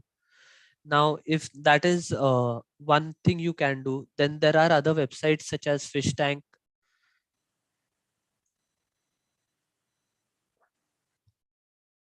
Yeah. So you can check these websites as well, which will give you information about different phishing websites which are being hosted. So you can see over here, like say, here ethervent 2022.com. So if we go to this website, most probably it might be a website which might be trying to sorry, which might be trying to steal your Ethernet wallet addresses or something like that. So let's just go here. Okay, I think the website has been taken down. Or even our own website. And even if you feel that, okay, some website is a phishing website. Hello. Hello. Okay. Yeah, even if you feel some website is a phishing.com, you can also submit that URL over here and check if it is a phish.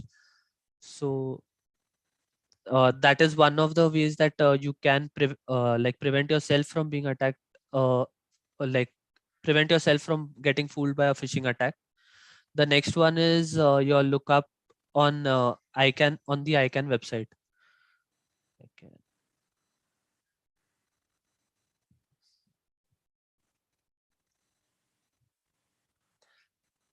Okay, so here let's see.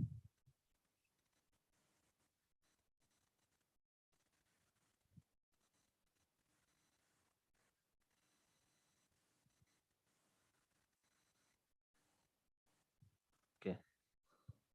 Okay, so here you can see, like for example, wcyberteam.com, which is our own website, which is available.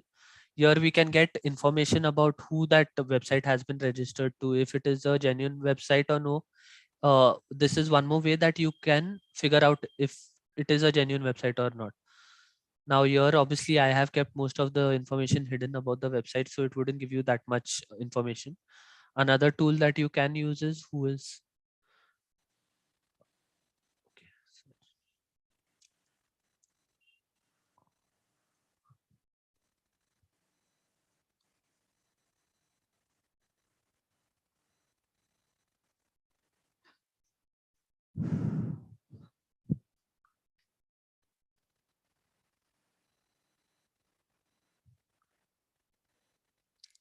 Okay, so this is another one which you can see when the website was registered, when it expires, where the servers are, like we are using WordPress hosting. So this is using, sorry, WordPress name servers.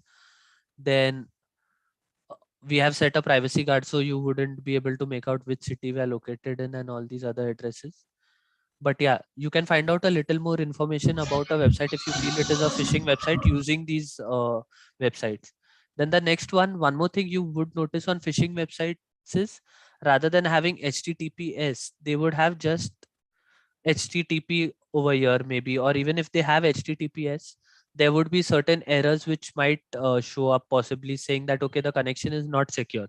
Like for now, this particular tool is showing that, okay, the connection is secure, but there might be certain phishing websites which might give you just an HTTP connection, or even if it is an HTTPS connection, it might say that your connection is not secure. So even if we were like to access this website, you can see over here, it says connection is not secure. So that is one more indicator that this particular website might be a phishing website. Then after that, you can, even if there is a SSL certificate in that website, we can verify the identity of that website using that SSL certificate. Like you can go to the SSL certificate.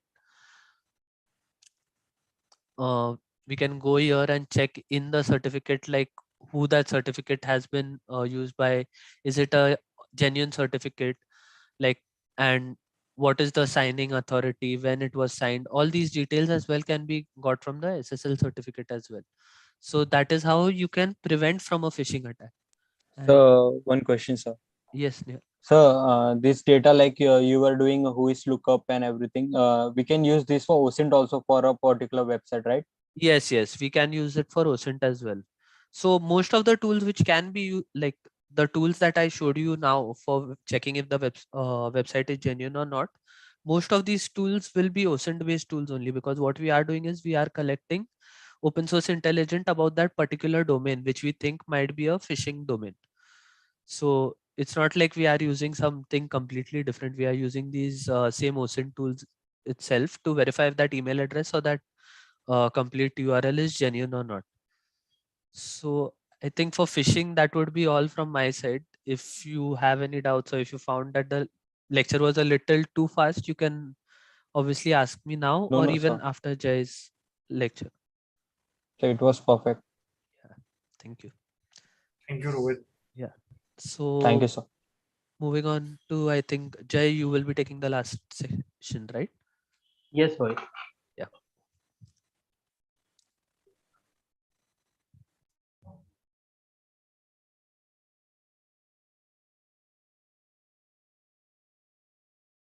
Okay, so I have to use my another device for camera.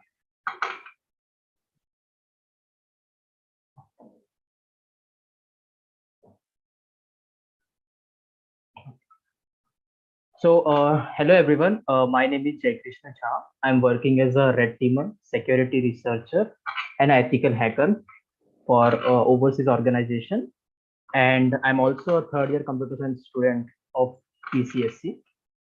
So, before diving into my primary topic, I just want to go with a small demo of a thing which I prepared to explain a concept. Uh,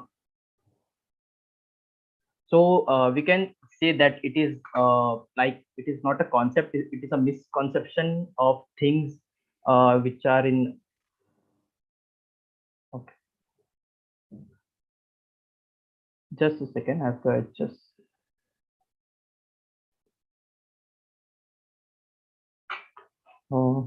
Can I get a confirmation my voice is clear and I'm Yes, sir. and my. Yes, yes. Yes, sir. Okay, thank you for the confirmation.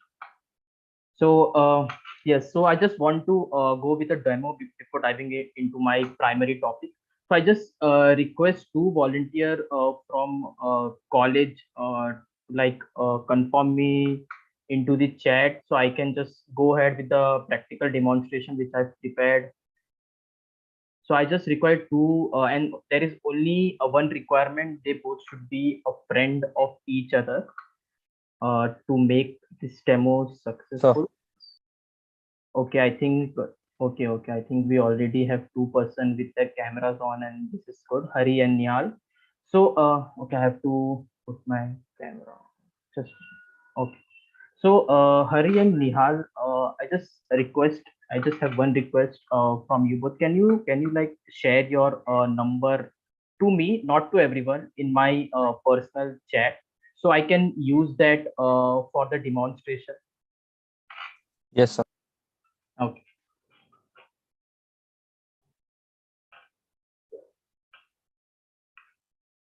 I hope you both have your phones with you. Yes, yes. Okay. Yes, yes.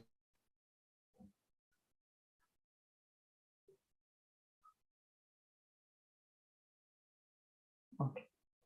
So okay.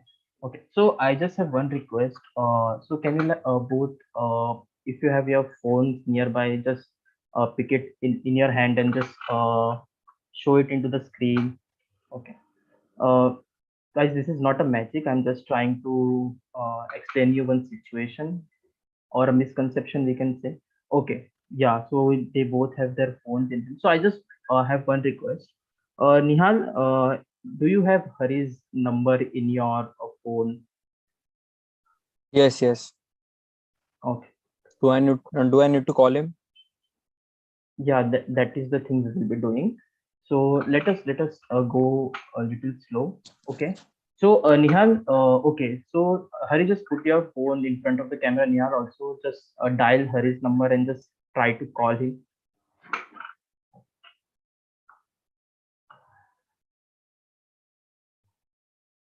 Okay. And definitely Hari will be receiving the call from Nihal. Okay. Is it Okay. visible? Yes, I guess it is visible to everyone. Okay. So now, okay, I think I have both of yours number. Okay. So now we can do one thing. So just disconnect the call. Don't pick up the call and Yes. just power off your. Don't power off your phone. Just power off your switch. Yeah, screen, and just put your phone in front of the. Okay. Okay. Yeah. I guess you both are already ready for this. Yes. Okay. Okay. So what I will be doing. So Nihal is not doing anything. Nihal has his phone in a like displays off, and Ari also has his phone active. Okay. So I will just try to do some trick from my side and okay.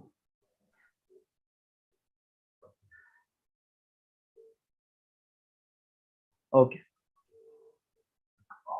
Okay. So Hari, can you just zoom into the screen? Yeah. I think we can see that Nihal is not calling Hari, but Hari is receiving call from Nihal's number. Nihal, can you power off? Sorry, power on your screen. Okay. Can you like unlock your phone? Yeah. Okay. Okay. Good. Good. So this is the activity which is denoted by call spoofing, in which we can try to call anyone with anyone's number, and which is definitely a trick.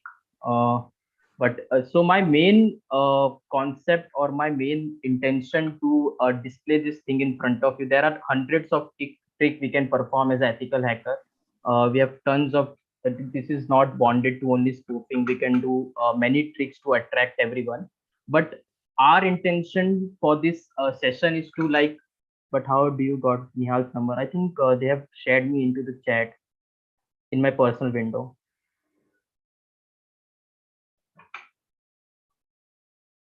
I hope that is clear, Akash. Okay. So ethical hacking or hacking is not bonded to this type of tricks. These are useless. We cannot tell these things as a hacking. This is not real hacking. This is real hacking, we can say. So for that reason, I have organized this session with the association of the college to get you all know what is the real uses, what is the real meaning of the word hacking, and how this can be implemented in the real world scenario.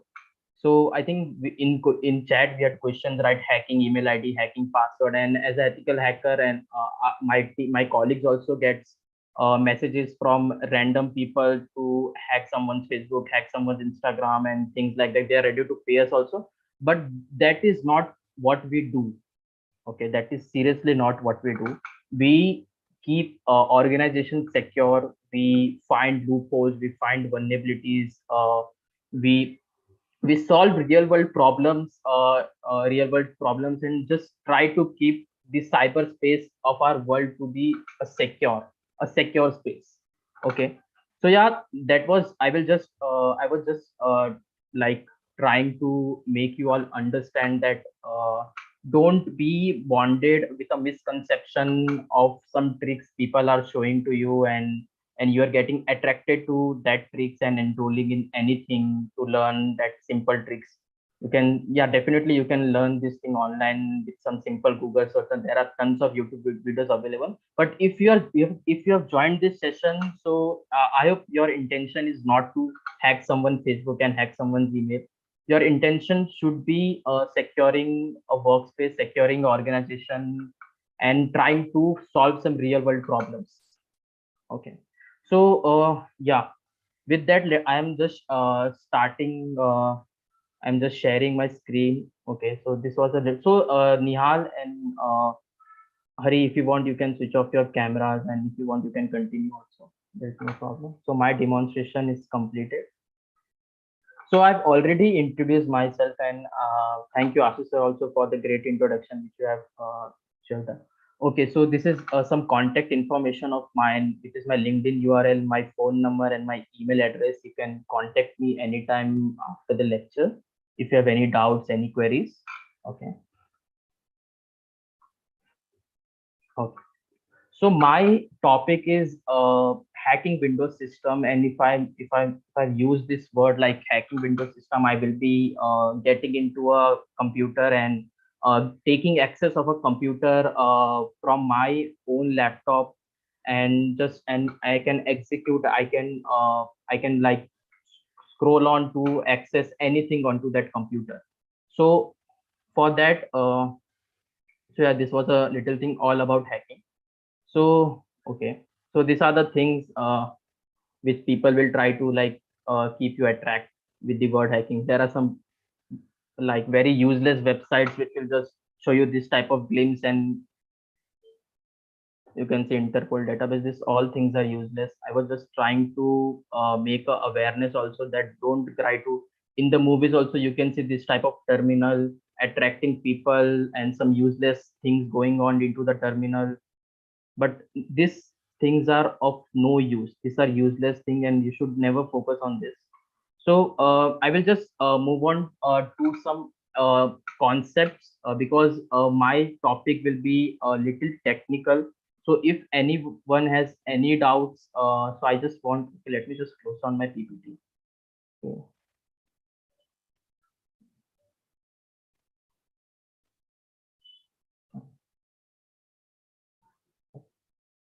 So I will be looking at to the chat also. So if you have any doubts with any of the words which I'm using, I will be trying to be explaining the terms in a layman methodology to be very clear with whatever things I'm doing. So over here, what I have done.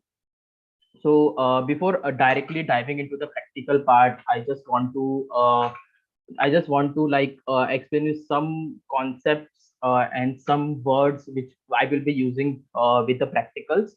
So first is what is hacking, and Danish sir has already introduced and explained that in a very good way. But I will just recap that. So it is just trying to find any weakness. We use the word vulnerability for that weakness. The weakness can be in a person also, which we can exploit with social engineering, which Rohit Date sir has showed us. And so our primary goal is to getting into computer system, getting into networks. So for that we have to find what is the weakness of that computer system, what is the weakness of that network, and then but what we will be doing after getting the knowledge of the weakness and detecting the loophole into of the computer system, which is our target system, we will be exploiting the system.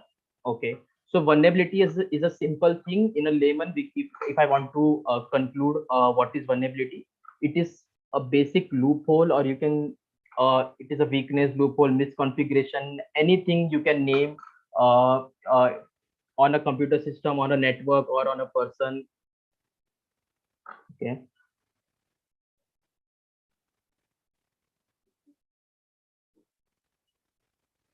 Okay, is it okay? Okay, Danish is answering the queries. Okay.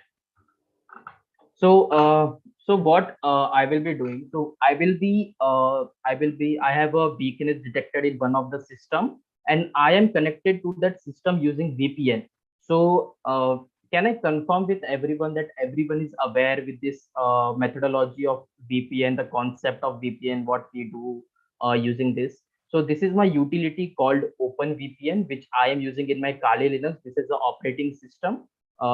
Like Windows is an operating system, Kali Linux is my operating system, and I am using Kali Linux in a virtual environment. Okay, so if you can see, I'm using VMware Workstation. This is a virtual environment, and in that I am using this Kali Linux. So this is, you can say, this can be my second operating system, which I'm using with my same hardware on my same laptop.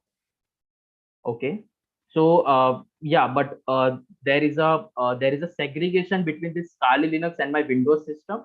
The segregation, okay, let me just close the PPT first, and then I will okay, so this is my Windows system. So if I want to explain you the segregation, if you will just see my IP, my Windows IP will be something else, and my Kali Linux IP will be something else. Okay, so this defines the segregation there, like it is 30.2, and if I will just go to my IP address of Kali Linux, it is something else. Okay, 13.128. So this defines that this both are segregated from each other, and this is my another operating system. So what I have done over here, so I will be I have detected a vulnerability, and I will just show you how we can detect vulnerability and how we can exploit that in a real world scenario. If I'm talking about real world scenario, like actually hacking a Windows system with a very critical vulnerability, and that vulnerability goes by the name Eternal Blue. So yeah, so can I get a confirmation from everyone that they are now they have understanding of the word vulnerability or a loophole? So which, because I will be using that throughout the session, and I'm directly diving into the practical and with the explanation of the theory also. Yes, sir. So can I get a confirmation, like from few of you, that you are now you have like you have a understanding of the word vulnerability, so I can move on with my practical. Yes, sir. Yes. Yes. Yes, sir.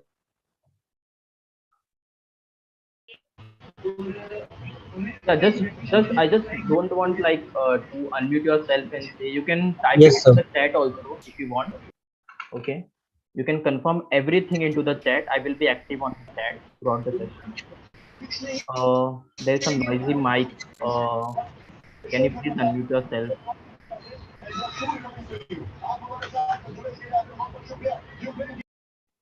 Yeah, thank you. Okay. So if I'm talking about Eternal Blue, it is known as the most, if you I want to say about Eternal Blue, why I am exploiting this specific vulnerability, because there is a reason. In the year Eternal Blue was detected, I think, or in the word, in the year when it was like, it was very in an active stage, you can say. So I started you can say I started my career at the same time. So because of that, I'm very much interested, and I very much like this vulnerability, and I also exploit this vulnerability in real world scenario. So this is the primary reason why I'm targeting this specific vulnerability. But if you want to know about vulnerability, there are lakhs and lakhs of vulnerability out there of different technologies. If I want to say different technologies, so there are different software which have their specific weakness, and you can Google the weakness if they are using any old version, and we tell that old version is using component with known vulnerability, which is not very good. So suppose you are using a old Windows operating system, and which is definitely not good. Why it is not good, that I will be showing you over here in my practical part. Why using old Windows operating system is not good, definitely. So that is my target. Okay. So, I will just continue with the explanation of Eternal Blue. So, when this vulnerability was released, when this weakness was discovered in a Windows system, so this vulnerability is dedicated to Windows operating system. And if I'm yeah, so this is one of the till now, you can say this was one of the drastic vulnerability which was discovered in there. So at the time it was released, it was a nightmare for everyone So if I'm using this word nightmare, because almost like millions of, you can say, there were a number after exploiting, but the number is, sir, how can we find vulnerability? Saurabh, I will be coming to the desk. Just be patient. I will be covering every aspect. I will try my best to cover every aspect of this. Okay. So it was, and so why this is very critical, because it is not developed by a very normal person, or you can say just a normal ethical hacker who is just scrolling the scrolling internet, like working and playing with Windows system. It was discovered by NSA. NSA is United States National Security Agency. So it was discovered by NSA. And one more thing, like NSA used this one. Okay, Shiv Chande. Okay, sir. Is there any question from your side? No, Jai Krishna. Please continue. Okay, thank you. Okay, so so yeah, so at the time NSA, which is a national United States National Security Agency, and I think some of you might be aware of this organization, which is very powerful in the cyberspace. So NSA discovered this vulnerability, and Microsoft, who is the parent organization of this operating system, Microsoft was not aware of it for 5 years. NSA was using this vulnerability. NSA was using this vulnerability to keep track on people, and Microsoft was not aware of this. So whatever, don't quote me of any information. I've done my research in the past, and I'm using all the information which is publicly available. If you want to confirm anything, you can also Google yourself and confirm this information which I am providing to you. Okay. So NSA used this vulnerability for 5 years, and Microsoft was not aware of this. But there was a group, and which is one of the famous and one of the most recognized group in the hacking community, which is shadow brokers. So shadow brokers leaked this information in front of the entire world, and then a 0 day discovered. And what is a 0 day? 0 day is one of the most critical thing and one of the most critical word you can use, because 0 day is also a vulnerability, but the technology owner, the technology person, or the authorized person who is responsible for the mitigation. If I want to say mitigation, in the sense the person is responsible for patching or stop that loophole, is not aware of that vulnerability. So for an example, if we have discovered any vulnerability in Microsoft, and if there is any 0 day, it means Microsoft was not aware till the time it was released. So Microsoft cannot release any patch because that organization was not aware of this. So this is what 0 day is. And if there is a 0 day gets released by anyone, it is definitely a very nightmare thing in the cybersecurity community, because the technology owner is not aware of that, and it is released openly to the entire world. Entire world have that methodology to exploit that specific weakness. Since the patch is not available, people will start exploiting in tens on hundreds of number, and like many system will be getting affected with that, which can result in data loss, and many of the theft thing, if I want to conclude with. Okay. So and yeah, so since shadow broker releases in the entire world, so there is a thing which came after this, just after releasing this to the entire world, which is a ransomware. Okay. If I'm talking about the word ransomware, so there is a specific malware, or there is a specific virus, or there is a specific exploit a person use, and it use that exploit to for a target. And what that person does, that person successfully exploit that system and encrypt the system. If I want to say encrypt the system, it will lock the system, and the owner of that system cannot access it. So now the hacker will ask the person that give me this amount of ransom, or this amount of money, or this amount of cryptocurrency, then only I will unlock your system. Okay. And this is a very critical thing. So it resulted in a spread of a ransomware. The ransomware goes with the name WannaCry. and you all can Google this word. You can all note down all of this terminology and words I am using, and you can do your research after this, because this is one of the most interesting things. And until now, my research is like I'm continue researching on this type of terminologies. For that reason, I have this set of information with me. Okay. So WannaCry ransomware was developed, which exploits this particular vulnerability, which is eternal blue. And after exploiting it, encrypt the system. Encrypt the system in the sense it will just lock up the system and ask the owner.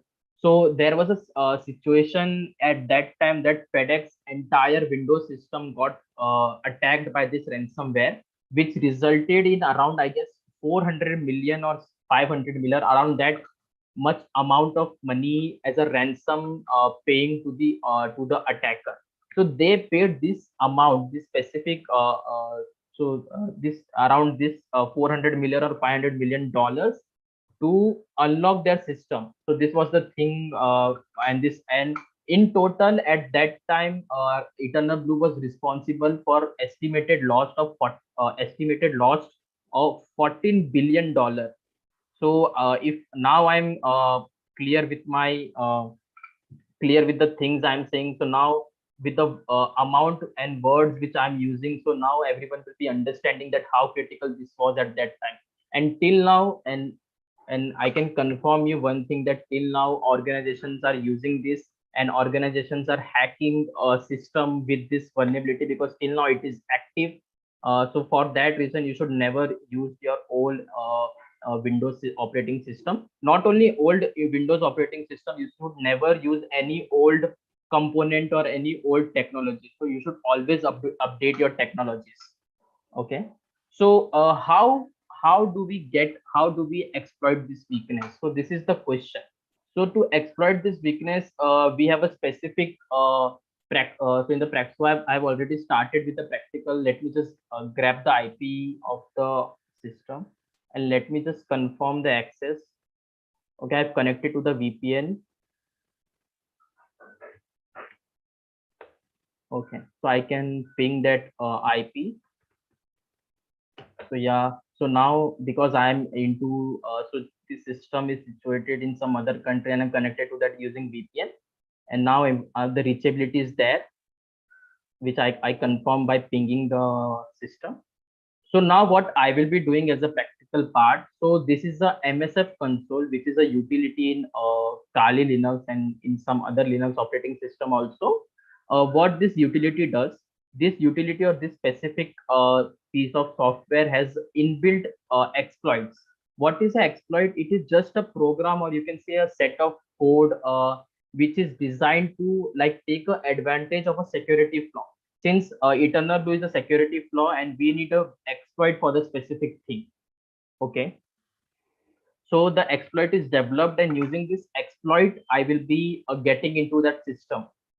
I will be hacking that system. Okay. So this is the MSF console, and it has, you can say it has 2198 exploit inbuilt and auxiliary modules, host, payloads. And what is payload? It is also a piece of code that we use with the exploit to get a reverse access to our system. So if I'm talking about reverse access, so if I'm using command prompt of my system, so this is a shell of my system, and every ethical hacker use this word. Why so many? Okay. So every ethical hacker use this terminology, use this word shell. Shell in the sense a command prompt access, terminal access of the target system, which we use. For that reason, we use the word shell. And there is a second word related to shell, which is reverse shell, in which we get a connection from that system to our system with a command prompt access. I hope things are not getting complicated, and I'm able to explain you all in a very simple way, and concepts are like very much clear to you all. If I can get any confirmation, then it would Yes, Jai Krishna, perfectly you are going. Okay. Thank you, sir, for the confirmation. So this is a console, and this has this set of payloads inbuilt, and for exploits inbuilt, payloads and encoders. Encoders in the sense there are specific types of firewalls. So yeah, people will be having a question that there are firewalls, there are defenders, and which will prevent this attack. But no, hackers have already developed a thing for that also. Jay, can you like quickly move ahead because we are running short of time? Okay. Yeah, sure. I will be covering it. Okay, sure. So encoder is the same thing which we try to enhance our exploit. So I will be now using the module which is inbuilt in MSF console to exploit the vulnerability. So I will just use the command which is search. So now I got a different set of exploit which goes by this directory name and which is inbuilt in our Kali Linux. So I am using this specific thing which is this module to exploit this vulnerability. Okay. So what I will be doing, so it denotes by the number 0. So I will be using use 0. Okay. So now this exploit has been specifically set in my console. Okay. Everything is developed. Let me just grab the IP. Yeah, I have the access. So I have to do some more changes to successfully exploit that. Now I have to set the rhost. Okay. To set the rhost, I will just use the command set rhost, and then I will just copy this IP address, and then I will be pasting the IP address to this. And now I'll be using a local host. So local host is my internal IP address on which I want to take the connection. Okay. So take the connection in the sense there should be a reachability between my local host and the remote host. Then only I will be successfully able to take the connection. So I'm setting my local host to turn zero in the sense this adapter. This is my IP address. Okay. So now I will be using a different payload. So I have explained three terminologies to sum up. One was the vulnerability, then exploit, and then payload. So the exploit has been configured. Okay. And now we are going to the payload. Okay. So now I will set my payload. Since this is a Windows system, I will be setting a payload of the Windows system, which is Windows. The architecture is 64-bit. Because Eternal Blue, so MSF console has only inbuilt architecture of 62-bit. For 32-bit, we have to use other utilities, and then reverse_TCP, which will help me to gain the reverse access of that. Okay. So everything is ready. I will just confirm with the command options, and I will just think what all things was required has been set up. Like this was required, this is not required, this was required, and yeah, required thing has been set up. So now we are in the execution phase. For the execution, we can use two commands. One is run, and second one is exploit.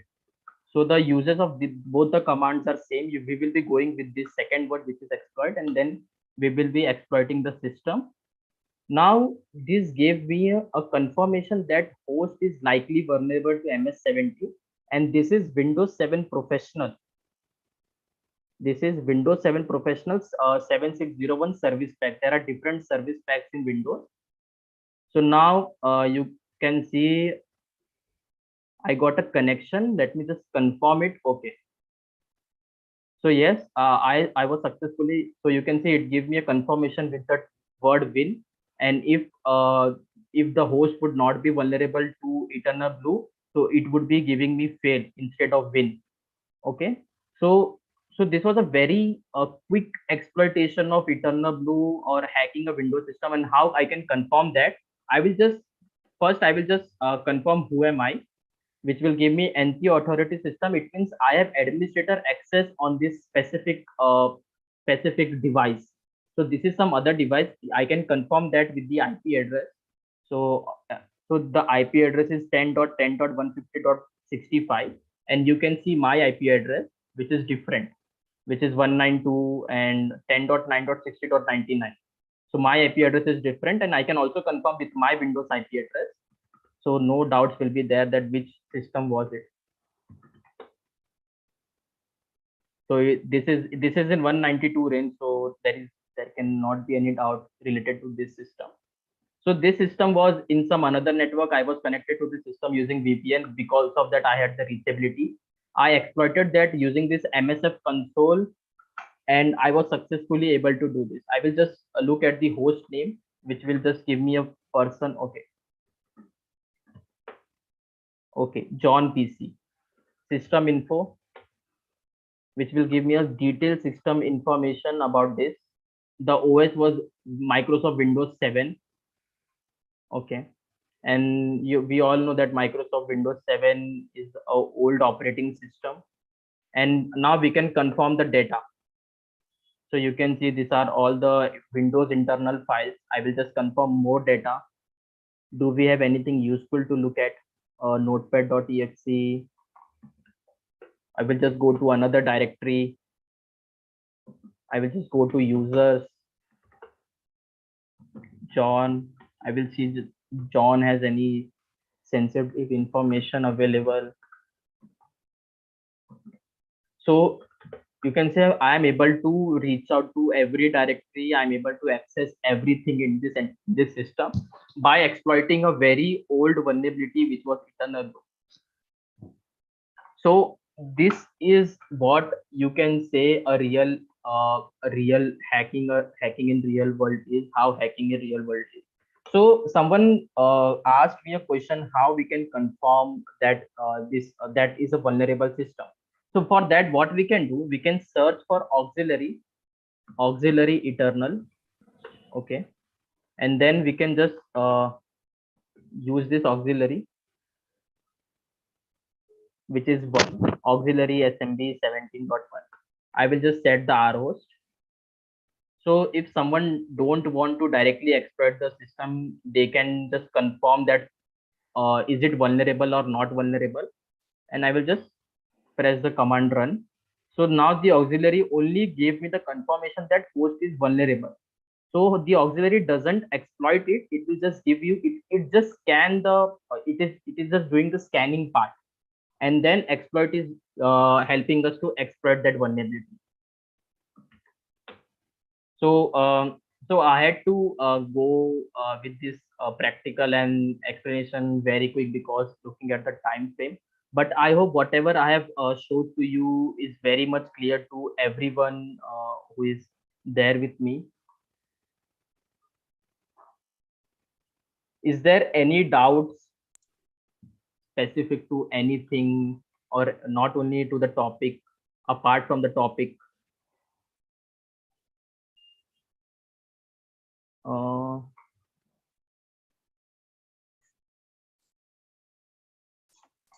I don't think so. There will be any doubt because you all taught everything very perfectly.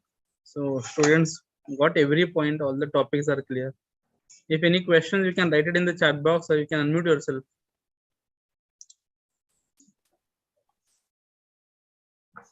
Sir Yeah, sir मैं पूछ रहा था sir कि अपना जो IP address हम लोग जो किए उसके बाद रीचेक करने के लिए सर ने सीएमडी में जो कमांड डाला वो कौन सा था? सर ने एक पार्ट बताया जिसके अंदर ना मतलब कि इसी के अंदर सर ने आईपी एड्रेस किया, उसके बाद सर ने ना क्या बोलते रीचेक करने के लिए बोला कि हम लोग सीएमडी में ऐसे देख सकते हैं कि अपना ही हुआ है कि नहीं हुआ सा, तो क्या था वो पार्ट में मिस आउट हो गया थोड़ा सा। सौरभ मैं आपका क्वेश्चन समझा नहीं। Reach out reject Jay, can you go back to Metasploit and show what IP address did you compromise? Sure, Dinesh, I will do. And then later show the IP address of your VPN tunnel. Okay. Yes, sir, same question. Okay. So you can, if I'm not wrong, Saurabh asked this question. Saurabh, आप confirm कर सकते हो कि this was the IP which I was exploiting. Yes, I was sir. trying to gain access. And then I just use this command which is set rhost, which means set remote host. Okay. And then set lhost, which means set local host. And I just gave it my interface. Interface in the sense, if I don't want to type the entire IP address, I will just name it with the interface. So you can see this is the interface and this is the IP address dedicated to this interface. So either I can use the IP address also. Jay, can you highlight the 10-0? Yes. Yes. 10. Yes. Yes. This is the interface. Saurabh, आपका कुछ और भी question है? अगर आपको clear नहीं हुआ है हाँ तो सर, सर इसके आगे का आपने जब अपना खुद का आईपी एड्रेस जब अपने रिकन्फर्म किया वो वाला पार्ट में कुछ ओके, तो वो है IF config. इधर अगर आप काली लिनक्स में कर रहे हो तो that is IF config, and अगर if you are doing in Windows तो that is IP config. Okay sir, वो हाँ सर वही डाउट था मैं, क्योंकि सर मैं अपने CMD में ट्राई किया तो सर नहीं हो रहा था ऐप कॉन्फ़िग उसमें. So that is IP config. Okay sir, okay, thank you sir. Yeah, welcome Saurabh. So do we have any North Korea attack on Bangladesh? Okay. Yes, of course, it will be possible, but it will require very high level of skills to perform such kind of an attack. Cyber attacks, cyber warfare are taking place every day. And yes, it is 100% possible. Nothing can be kept secured. It just requires right level of motivation, right level of skills to conduct any such kind of attack. If you go ahead and read about Lazarus Group from North Korea, they are doing such kind of attacks. They like if you start reading their stories, you will feel that you are watching some kind of movie. So yes, such kind of attacks are been happening and can happen in future also. Yes. So I just want to conclude this attacking part with only one thing, that never believe. In the start of the session, I started with real hacking, and now I've showed you the real hacking part.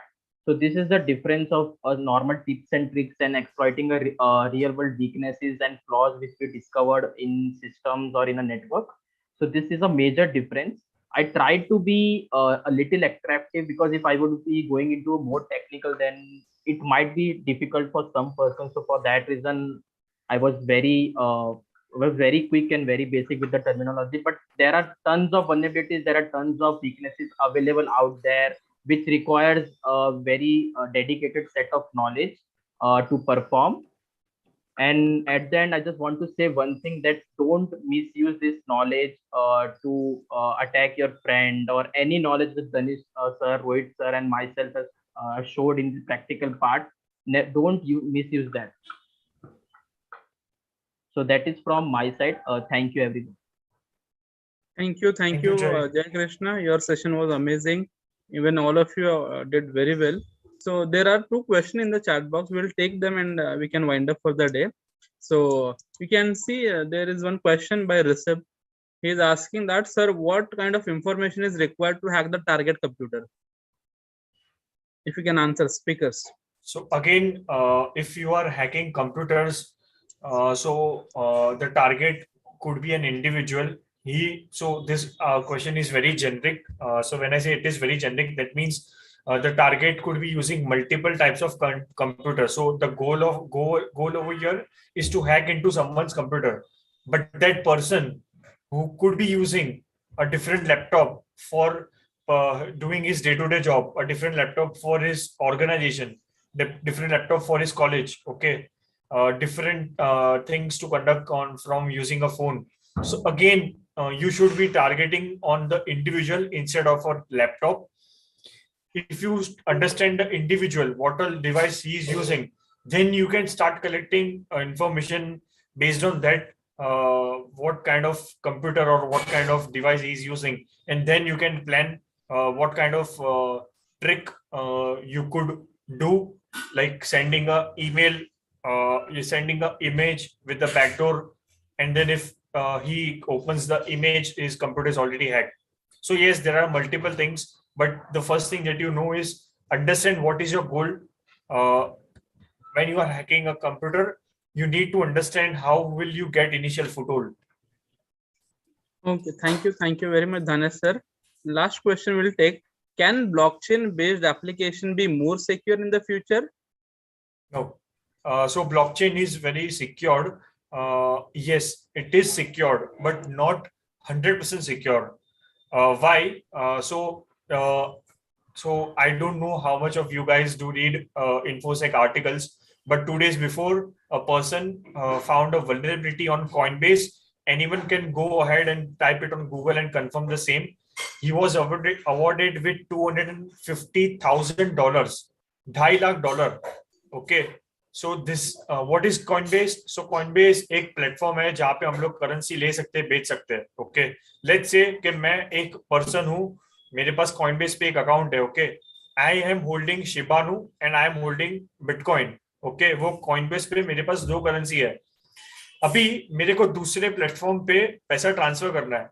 सो दूसरे भी बहुत सारे exchange के platforms है, like Binance. Okay, so let's say कि मुझे अभी Binance पे मुझे पैसा ट्रांसफर करना है Coinbase से, और मेरे Coinbase के अकाउंट में शिबान 100 शिबानु पड़ा है और 10 बिटकॉइन पड़ा है. ठीक है, तो वो वल्नरेबिलिटी, वो जो रिसर्चर था उसने एक ऐसा वल्नरेबिलिटी ढूंढा जिसमें जब दो एक्सचेंज, एक एक्सचेंज से दूसरे एक्सचेंज में पैसा जाता है, ठीक है, तो उसमें सेकंड एक्सचेंज जहां पे मैं पैसा भेज रहा हूँ, वो एक्सचेंज पहले कंफर्म करता है कि उसके खाते में उतना पैसा है कि नहीं. बट Coinbase में एक ऐसा फ्लॉ था जिसमें वो कंफर्म तो करता है कि उसके खाते में उतना पैसा है कि नहीं, बट उसमें ग्लिच था कि instead of just confirming the total amount, attacker was able to spoof Shiba Inu with BTC. मतलब वो ट्रांजैक्शन करने जा रहे हैं BTC का, बट बैलेंस बता रहा है शिबानु का, और दोनों के वैल्यू में बहुत बड़ा डिफरेंस है शिबानु और BTC में. ओके, सो इस वजह से मैं ट्रांसफर मार रहा हूँ BTC, बट मेरा जाएगा शिबानु, सामने वाले को आएगा BTC. सो ये एक फ्लॉ था जिसकी वजह से उसको $2.5 लाख बाउंटी भी मिला है, और ऐसे फ्लो रोज आ रहे हैं. If anyone is interested into blockchain, I would 100% recommend him to start his journey, because blockchain एक ऐसा नया अपकमिंग स्ट्रीम है जहाँ पे आप किधर भी वर्ल्ड में बैठ के $1 लाख की जॉब्स कर सकते हो. So please go ahead and do your research in blockchains, but it is not 100% secured. Nothing is 100% secured. True, sir. True. Thank you very much, Dhanesh sir, for your insightful topics today covered. I request Dr. Girish Tere sir to propose a formal vote of thanks for all our speakers of today's session. Good evening to all. So today we are lucky to listen to these three experts, Dhanesh, Rohit, and Jai Krishna Jha. All of these three, they have demonstrated us certain interesting things, and I'm sure our students must be willing now to develop career in this particular field. See, at least 3-4 subjects you should be master, so that you can get good job or you can start up with your business. If you want to run a startup, then definitely you require more technical skill. In particular, getting a job, you can go slowly, fine, but for your startup, speed will be more important. You can't wait for more days. So you have to be on toes all the time. This particular field, ethical hacking, is very much important. All of you know that for a corporation, for a company, what are the assets, correct? But most important asset for every organization, company, is the data, and how this data company has to protect is very important. So all of you know what will happen if RBI is hacked, or if the database of Aadhaar card that is hacked, what will happen? Correct. So hackers are trying for it, but it is because of good ethical hackers we are trying to protect that, and because of this they are more valuable. So you have to find out flaws in the system, which is the role of ethical hacker, and definitely this particular field is very much interesting. And thanks to all these three giants who has developed interest in us. So from management of the college, from principal of the college, from various teachers, I thanks all of you. I thanks all students who are patiently listening, not only listening, but they have actively participated in this particular webinar. That is the most success of this. So many students ask questions, and I hope their doubts are clear. Thanks students for attending such webinars, and this motivates us a lot. We can go on conducting such sessions. So your 100% participation like this is very, very useful to us. Next, I'd like to thank management, principal madam, vice principal sir Asgekar, then our HOD sir, who were key persons behind this particular webinars, and they permitted us to conduct such particular workshop. Thanks to Shiv sir, because he go ahead he has finalized the particular webinar, and because of that today's webinar was conducted properly. Thanks to Neha madam, she has introduced speakers nicely. And again, I'm thankful to all. If I not mention anybody's name, please pardon me, but thanks one and every person who has helped to conduct this particular webinar. Thank you. Sir, I'll take 2 minutes. Students, I'll be sending the feedback link. As soon as you fill the feedback, you will get the certificates also immediately on your mail. And also few questions are asking about the workshop, information of workshop. I would like to request speakers to please give the information about the workshop that you conduct